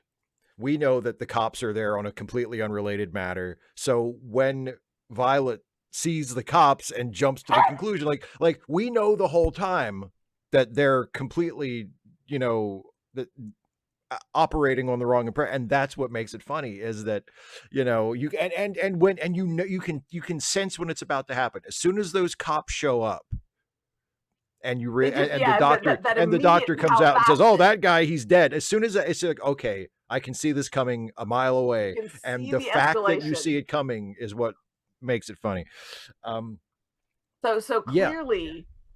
clearly, I'm going to have to show this as an example of dramatic irony. Oh yeah. Well, that I mean, a farcical bit like that is a great example of dramatic. I mean, a farce gag like that runs on dramatic irony. Dramatic farces could not exist without dramatic irony. You have to, the audience has to know things that the characters don't know, or it's not funny. Um, but Yeah, yeah, I mean, yeah, I don't remember. I don't remember Missy and Roz ending up together, but I mean, it's been years since we did the musical, and it was so much fun. I was tall woman in the back again, and interestingly enough, our I don't remember her name, but the Lush, I she can't think of didn't her name, say, but yeah. yeah, she didn't say medicinal purposes. She looked around and said liquid diet. But yeah, oh, Which, if you, I know you were in the show. If you could have played one of the three main characters, which one oh, would you have wanted Violet, to play? Violet? Violet, Yeah. hands down. Yeah, that would have been. I mean, What's they're really all fun in their own yeah. ways, but yeah. What's really cool is because all three of the leads are terrific. I mean, Lily Tomlin is obviously a genius. Like if one of the three of them outshines the other two, it's her because she's just so perfect. I mean, she just has the I've never per seen her do anything that I haven't absolutely just like. she's She's fantastic. She has yeah. she's like Tom Lear for me. It's just like I'm Yeah. never disappointed ever. Her comic timing is impeccable. She finds the groove of that character, and it's like especially when you're playing comedy, like you find the voice of the character Hmm. and you just ride that, and she does that Yes, perfectly. absolutely, And I completely mean, her authentic. reactions to things, the tone of her voice, the look on her face. Someone in the comments earlier mentioned how like one of the scenes where when we see her actually doing her job and she's putting the people on hold, you know, really quickly, one after the other. And as we were watching it, I was thinking, and I didn't say it, but I thought it's amazing that she's so good. She takes just being efficient and makes it funny. Like there's not like an obvious gag there other than she's just doing stuff really fast and it's and the repetition. But really what we're seeing there is she's just really she's that good at her job and she does it in a way without being obviously clownish about it. And it's funny. Like it's just it's she's great. But you know that that's like she actually scaled it back because that was one of her bits. Oh, sure, she did she Yeah, did a lot of phone business. So yeah, and that was yeah, well, I can't remember the character's this name, is but Mr. yeah, the Holland at the telephone company. yeah, yeah, and so that was yeah, that was obviously like Have I a reached the person to whom I am speaking? yeah. That was obviously like a reference to, you know, one Yeah. of her Oh, better known so comedy good. bits. Oh gosh. I But no, just love her she's so much. Lily Tomlin, if you ever see this, ha ha ha. Not like that's ever gonna happen. she's fantastic. And she was a star at this point. She was probably near the peak of her movie stardom. She was, you know, in the late 70s, early 80s is when she really came out. I mean, she was a TV star before that, but when she really Mm-hmm. came out as like started appearing in movies that hit big. Same thing for Jane Fonda. Like Jane Fonda had been a movie star for a while by this point. Cat Um, Ballou. yeah, uh, this was Dolly Parton's first major acting role. Mm-hmm. And And I I loved a mean, little bit at the end. She quit her job and became a country and western yeah, star. It's just, who would you know, it's believe just that? so, Um, it's just, yeah, it's just super but cute. well, and what's so cool about Dolly is like if you really watch it and pay close attention, there are a few moments here and there where her acting is a little rough around the edges, but for the Mhm. most part, she's just a natural. I mean, it's like you watch it and you think this is like her first movie Well, and and in she's this fairness, good at it. And, I mean, yeah. some of it's written that it's just a lot of it seems like it's just written Like, I'm sure it was written for I'm her. sure it was, but even And it's so. like the bit about the bit with her and her husband seems like it could have been her and Carl, because she's Sure. always been just like, I mean, that's one of the things that he doesn't show up like almost Right. anywhere. He's and But in the they're movie like, he's like a non-presence. Yeah. no, no, no, no, no. I mean, like in real life, Carl like doesn't show up. Oh yeah. Like But I'm saying in the it's movie, like he's sort of there, but exactly the off same to the sort yeah. of thing, the Yeah. same sort of thing. And so, but at the same time, they have this really solid relationship. And there's no hint, like no question that, Dora, I mean, that's part of it is Dora Lee is so devoted to her husband that like it's not just that she's like stupid, like she's just so connected to her husband that, she's like, yeah, whatever, I don't care about you, Right. because Like of it's that not even a connection. And I think possibility. that's So consistent. yeah. I think that's consistent with what little we know of their relationship, and also they were a very private couple. Yeah. 255 AD Yeah. mentioned about Yeah. the virtue of treating workers well, and I don't think that's the case. I don't think it's an era thing, because I think Yeah. we see that in older media as well. I think we see it throughout capitalist history. And I mean, oh gosh, what's the guy with the beard? Hang on. So there's a company, Gravity is what it's called. And so their starting pay is $75,000 a year, and it's been that way for several years. So it's Mhm. been like, I mean, which is like, even for someplace like Seattle or someplace, I think they're out on the West Coast, it's still a lot. And For a so starting salary, that's yeah. exactly, it's Yeah. bananas. But that means that they get like scads of applicants for every position, and they do really well because they can go through and pick out the person who will really do the best. And but at the same time, there are also, throughout every era, there are companies who try to cut corners, and there are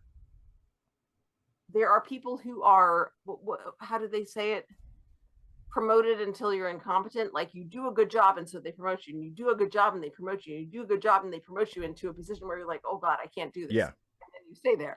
Yeah. It's like, And oh that's where crap. yeah, and that becomes your place. Yeah. Well, I think Oh, it's AC Haga, you missed the movie, but we're still chit-chatting about it if you've seen yeah. 9 to 5 before. It's not So so good. much. I don't think it's so much that it was. I agree with you. I don't think it's necessarily a New Deal era capitalism thing. Um, I think it's the sort of thing that has kind of come and gone out of fashion repeatedly. Mhm. You Yeah. know, And like I said, in different companies, different companies have different well, yeah, regimes. but I mean, and usually in terms of like broader social trends, it usually seems to happen in response to bad economic times. Because, like, I mean, the New Deal was in response to the Great Yeah. Depression, Yeah. and when people finally went back to work, when the Depression began to end, there was a renewed sense of sort of shared responsibility of, okay, we need Mhm. to start taking care of each other better. And I mean, we forgot about it, within a couple of decades, but it was when it was still fresh in everybody's mind after Basically a after generation. yeah, after the Depression, after World War II, there was a lot of, okay, we need to really get this train back on the track, and we need to start doing better as a society. And you saw, even, I mean, clearly not all the problems were fixed, but there was a lot of social progress in throughout the 40s and 50s and 60s. Not nearly enough, but it Mhm. was a time of great progress. And in terms of economics, it was probably, the so-called American dream was probably the most accessible to the most number of people then Mhm. than it ever was. It certainly was more so than it is today, um, for quite a few It's people. for Although some even people, that is yeah. tinged with racism. I mean, it was easier to get into the middle class if you were a white person than if you were a black Mhm. person. But Mhm. in a lot of different categories, it was things were there was less income inequality, and things were a lot more equal in the post World War II years than in the years that followed that era. And then in the early 80s, again, before Reagan got in there, I mean, the mid to late 70s was a time of recession and inflation and Mhm. economic Mhm. anxiety. So, And I will there say some of the economic prosperity, in the 60s was due to it being the post-war era. Oh yeah. Oh, And absolutely. America having been one of the few economic and industrial powerhouses that didn't get bombed Yeah. into smithereens. And Yes. so since we were the only industrial nation kind of left fully standing, we're just like, ha ha ha, we're going to take advantage of this situation. And so that was a lot of it as well. And that also, I Sure. think, unfortunately led to our push for our push for military dominance, so that we could maintain that advantage at the expense of our own infrastructure. I do think that's part of it. I mean, I think that's definitely part of it. But also, I mean, let's not forget, you know, um, the UK was certainly not spared the horrors of the war. And one of the first things the UK did in the post-war years was start the NHS. Mm-hmm. Yeah. And again, that was a direct response to the horrors of the war. That was that society saying, we need to take care of each other. And we didn't, because we didn't have those same experiences. Yeah. You know what I mean? So yeah, just really interesting. Yeah. But and I do like the idea. I mean, it's a shame that it wound up being mostly a fantasy, but I do appreciate the idea put forward in the movie of, hey, if you just make your workplace the kind of place that people don't mind being, and you treat the workers with a little humanity and respect and meet them halfway, and, make it seem like they're more than just faceless cogs in a machine that are being worked like machinery. Hey, yeah, and maybe it'll be a better situation for everybody. Not just them, but everybody. Don't be a petty tyrant was part of it. It's for like, sure. well, I don't want people to be happy. What the hell? But the thing is, it's called consolidated. We never know what the business does, and part of it is, you can make your workers happy. Yeah.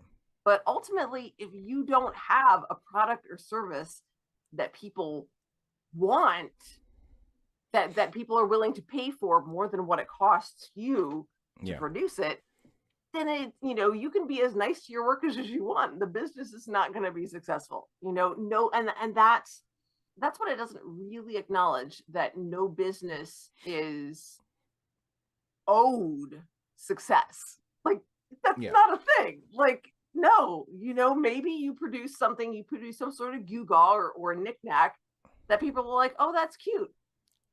But it's like Twitter blue. Oh God. Well, I mean, but you're assuming that you're proposing a thing that might be useful to people, and Twitter blue is. No, that's just the point. I'm proposing that some things just aren't. Like, and because I saw some discussion on my feed this afternoon about, celebrities and such, $8 a month isn't that much, and you could afford it. I can afford it, but it's not worth that much to me. That's not the point. Yeah. And also, it's like you're saying, I don't want to pay that much for it. And I think that's the case for, there are plenty of businesses where somebody comes up with this interesting idea, but the cost the amount that it costs to produce that service or that product is not commensurate to what people are willing to pay for it. And so the business fails, and that's okay. There's nothing wrong with that. Well, and you brought it up, and I wanted to mention as well, I love the fact that we never find out what the business even is. Like, that's something that story, not that's relevant. Something. Well, I mean, I do think it's not relevant to the story. I do think it's relevant to the comedy, because I can, and you encounter it in various things. It's not unique to this movie. It's kind of a trope in certain, when in a like a comedy that is sort of a business set comedy. It's not uncommon at all for the actual functioning of the business to be very opaque. Actually, in the Weird Al biopic, there was the joke where, like, what did the factory where his dad worked, what did they make? It's like, nobody seems to know. It's just, it's a factory, and we work here. And there's something about that that's just inherently funny to me, that this idea that there's this business that apparently makes a lot of money and does a lot of business. And it's like, what do we do here? Nobody really knows what we do here. They make money. Exactly. I And love even the that name. always works for me. The name of the company is Consolidated. Consolidated. Yeah. Bless them. Yep. Yeah. Fantastic. So, oh gosh, it's just. Yeah. Well, you're 2 for 2. Yeah, and I was thinking about this. So we were talking about the possibility of doing something like this again week after next, but I can't. Because guess where I'll be? Where will you be? Oh, you're going to you're going. It's the senior trip this year, right? It's the senior trip, and where are you going? We're going to Dollywood. What a coinky dink! So yeah. So actually, and I will see if I can share some pictures on my community page. I've made some requests. Haven't actually gotten permission yet, but I have a little plan in mind to wear a different wig and a different one from the one you showed on Wednesday. A different one from the one that's now away. To dress up for the bus loading. And just thinking about, should I maybe, break out a little 9 to 5, or perhaps, who knows, maybe some Jolene. Just in celebration of, the kind of the seniors, not their last hurrah, but it's going to be after prom. Prom is it's getting close. Tomorrow. Yeah, it's getting there. We're so yeah. So it's that's so that's next. But so okay. So prom is this weekend. Tomorrow. Yeah, prom's tomorrow night. And then the Dollywood trip is next weekend.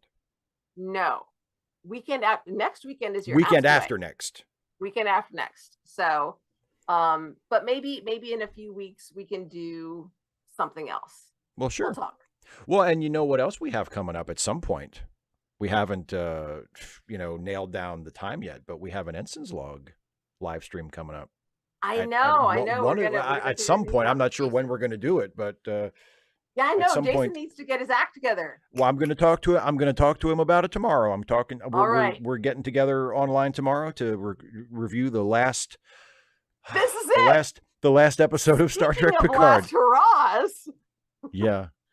I don't know, Steve. I don't know. What don't you know? I don't know if you are more enthusiastic about the last episode of the last season of Picard than the seniors are about finishing out their senior year. I'm probably not. I know I'm not. I think they have you beat. Oh, I think they have me beat by a mile. Oh no, I'm not anywhere near that. I'm more sort of morbidly curious. Yes, but at the same time, you will be immensely relieved. It's one of those things where, like, because it came out yesterday, but I haven't watched it yet. I don't watch it until Saturday when Jason and I watch it together. Based on the incredibly positive responses of certain people and the negative responses of other people, I'm like, oh, I can't wait to see this shit. You know what I mean? It's like, okay. So it's not like it's yeah, depending on who likes it and who doesn't. Yeah, I'm just. Oh dear. I'll put it this way: you never know until you see it, and you keep an open mind. But if it turns out to be like actually a good episode, I will be very, very, very pleasantly surprised. And if not, you will enjoy ripping shreds with Jason. Oh, of course. You know, actually, the worst thing the worst thing that it could be is just kind of okay. You know what I mean? Yeah, kind of. I would. Oh! Bible reference. Please. You are neither hot nor cold, so I shall spit you out of my mouth. Jesus doesn't like it lukewarm. Jesus doesn't like it lukewarm. Excuse you, that was Paul. Paul, whoever. Oh, sorry, Paul. The guy who met Jesus. Sure you did, Paul. Sure you did, Paul. Was anybody else there? No, it was just me. Anyway. Shall we? Discotheque? Hmm? No, they did not make you. They persuaded you. They convinced you, but it was your Yeah, choice. Your choice. exactly. You own Nobody that made you choice, watch my anything. friend. And and actually, Dana, you and I were talking about this earlier. Mm-hmm. Even though I have, with a few exceptions that I have talked about in our reviews, um, I have not Road. enjoyed the show this year all that much. I didn't enjoy the previous season like at all. Um, but I'm not mad at anybody who made it. I wish them all well. I'm very happy for the cast that they got to come back and do a show together. They're great people. They seem like they enjoy working together, and they all got paid, hopefully, a whole bunch of money. So I have nothing but warm, wonderful feelings in my heart for all of them. Good for them. Two things. 255 AD, we observed your NHS comment. That may be accurate. I cannot say for my own experience. And then the second thing, I want to Yeah. touch on what I said earlier to you, Steve, talking about that it's entirely possible that my thought is, with Patrick Stewart having some creative input, Yes, you that mentioned this to me. that possibly he's just saying, I'm Patrick Stewart. I have this great career. What all will they let me get away with? Let me have some say, fun. Yeah. Sir Patrick, can you dial it back some? And he's just over here going. Well, and the on that subject. And by the way, 255 AD, I appreciate the super chat, but that wasn't necessary. 255 AD said you made the comment, you said the thing. Okay. 255 AD said there's 255 AD says that the foundation of the NHS was working class communities providing healthcare, and that should be mentioned. Since I said, I mean, look, I'm not a historian of the NHS. I just know that it came post World War II, and that was my general point. But no, as far as like Patrick Stewart deciding, I'm going to have some fun with this, or let me see what I can get away with. A lot of people, I think, especially Trekkies, or not just Trekkies, Star Wars fans, people that are fans of like, fandom type stuff. I think we forget that with a few exceptions, the actors who make these movies and play these characters don't have nearly the same interest that fans have. You know what I mean? Yeah, like, not the same sorts. I mean, they're not all Will Wheaton, right? I mean, Will Wheaton is like a Trekkie, and he knows all of it, and he has thought about all of this for decades, right? Someone like Jonathan Frakes, even so though, go ahead, and then I'll jump in. Someone like Jonathan Frakes, who has not only been an actor but a director, he has a different insight into it because he has actually been tasked with telling these stories, like for everybody, not just for his character. So he has a little bit more of an insight. But for someone like, I mean, Patrick Stewart has directed a few episodes of Star Trek here and there, but for the most part, he's just been Captain Picard. So, you can't necessarily expect him to have the depth of insight, into Star Trek that you might want him to or expect him to, He has a different sort of insight. And also, I don't think, like, I've never gotten the sense from Will Wheaton that it's like, oh, Star Trek should be this or like that. It's just like, it is the sense of it being a toy box, but just one that he's always happy to play with the toys and to look at his toys and be like, it always just seems to bring him joy. Not like, because from some fans, I get the sense that, oh, it should be this, but not that. And Will's just like, okay, it's great. They're making more stuff.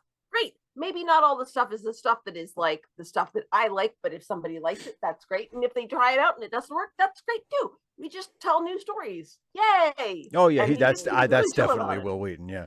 and I told you earlier when we talked on the phone, I was watching a podcast where Frakes was the guest, and it's Inside of You by Michael Rosenbaum. That's the podcast. And he also interviewed Brent Spiner.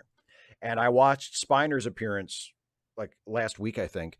And this conversation just made me think of this answer that he gave, because Rosenbaum asked a question from one of his patrons to Brent Spiner. And the question was, what's the most important lesson you learned from playing Data? And Brent Spiner just kind of laughed and said, that's a really deep question. Mostly I was just worried about learning my lines.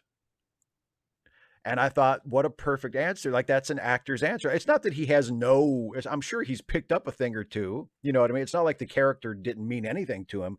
But when you're making a show, you're not necessarily, Yeah, it's especially if like it's especially if it's like a weekly TV show where you've got like, oh, fuck, I've got 20 pages of dialogue to memorize by call time tomorrow. tomorrow. You know, yeah, it's like you're not thinking of, oh, let me really drill down into the essence of this character and what he means to me personally. Like, no, you're like, okay, I know who this guy is. I know what character I have to get into.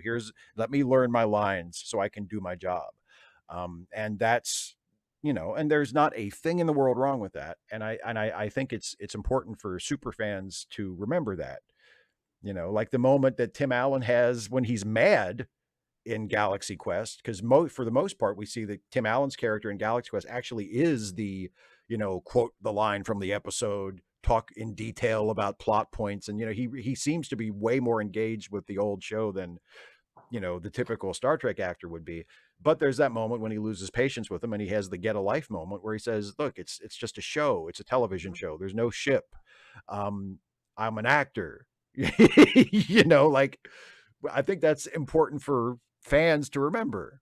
You know, it might be the most important thing it might be the most important thing in your life, and you may have seen every single episode 5 or 6 times, but the people who made the show probably haven't.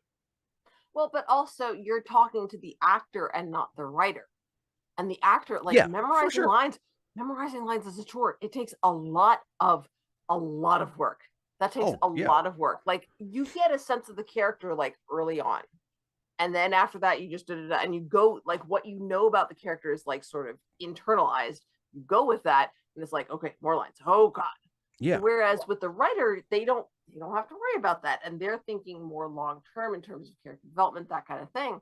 Yeah. And you know, with an actor on an ongoing series, you don't necessarily have the time to reflect on why the character would say this way. It's just you have it sort of in the back, in that lizard brain of yours. You've already done it. It's there, and just from practice, it's internalized so much that when you say the line, it just comes out how the character would say it. Yes, that's just how it is. Exactly. Yeah. So, 25580, yes, and I think that connects well to the idea that the government it's not that the government just bestowed it, just like we saw in 9 to 5. It's not that the big boss or the jerk boss bestowed it on them. These were people who were workers, who saw what workers needed, and they made the changes that the workers needed because they were part of that workforce. And I think the parallel there works really well. Yeah. One last thing before we go. I just want to mention Mr. I saw. What'd you say? I've been squeaking. Oh, yeah, that's true. Yeah, we're going to wrap it up. But one last thing about the last season of Picard. Mr. I Love the Ants says, reading they cut a scene from Picard revealing Harry Kim had finally been promoted to captain. Good. It should not be in that show. The show is about Picard. Oh, wait, about who? Picard and the TNG crew. Why? It's like, oh, did you hear? No, cut all that fan service bullshit out. I would cut all of it out too. I would have had a person whose job it was to just read the scripts and X out all the unnecessary fan servicey bullshit. And then the script would have been 15 pages, and I would have sent it back to the writer and said, now you have to write a full episode.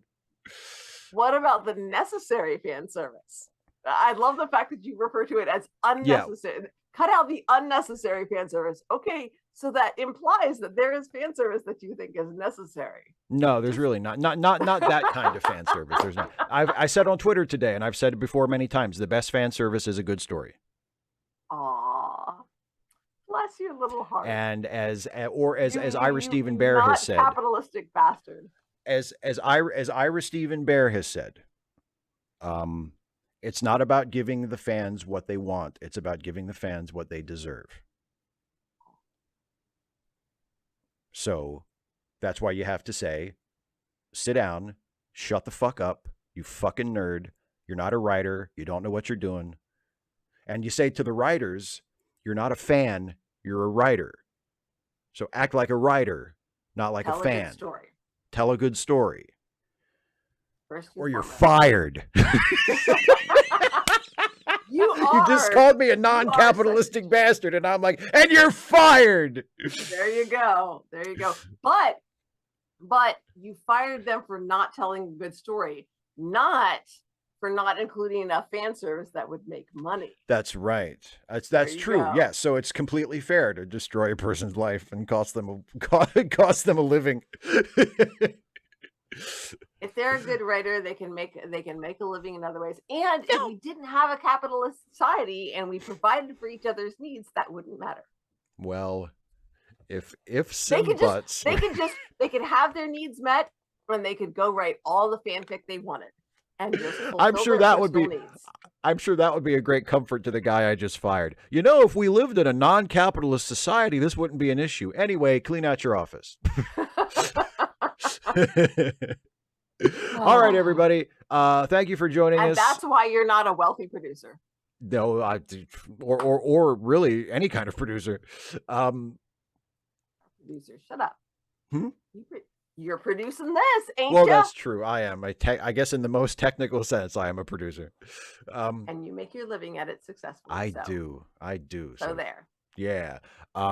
Thanks for watching, everybody. Thanks for watching. Thanks for watching 9 to 5 with us. We'll be back at some point in a few months, maybe, to do another one of these. I'm sure Dana will be able to pick another movie that we can watch together some Friday night, and that would be great. And I did sing along a little bit at the end, but I didn't sing a little bit, yeah. Beginning. And you danced. I bopped, but man, you bopped, yes. I clenched those teeth so good. I was so good. Yes, you were. You were excellent. All right. Thanks for watching, everybody. See you hopefully on Wednesday for Trek Reluctantly. And that's right. Have a great rest of your weekend, folks. Have a good weekend, everybody. Da, da, da, da, da.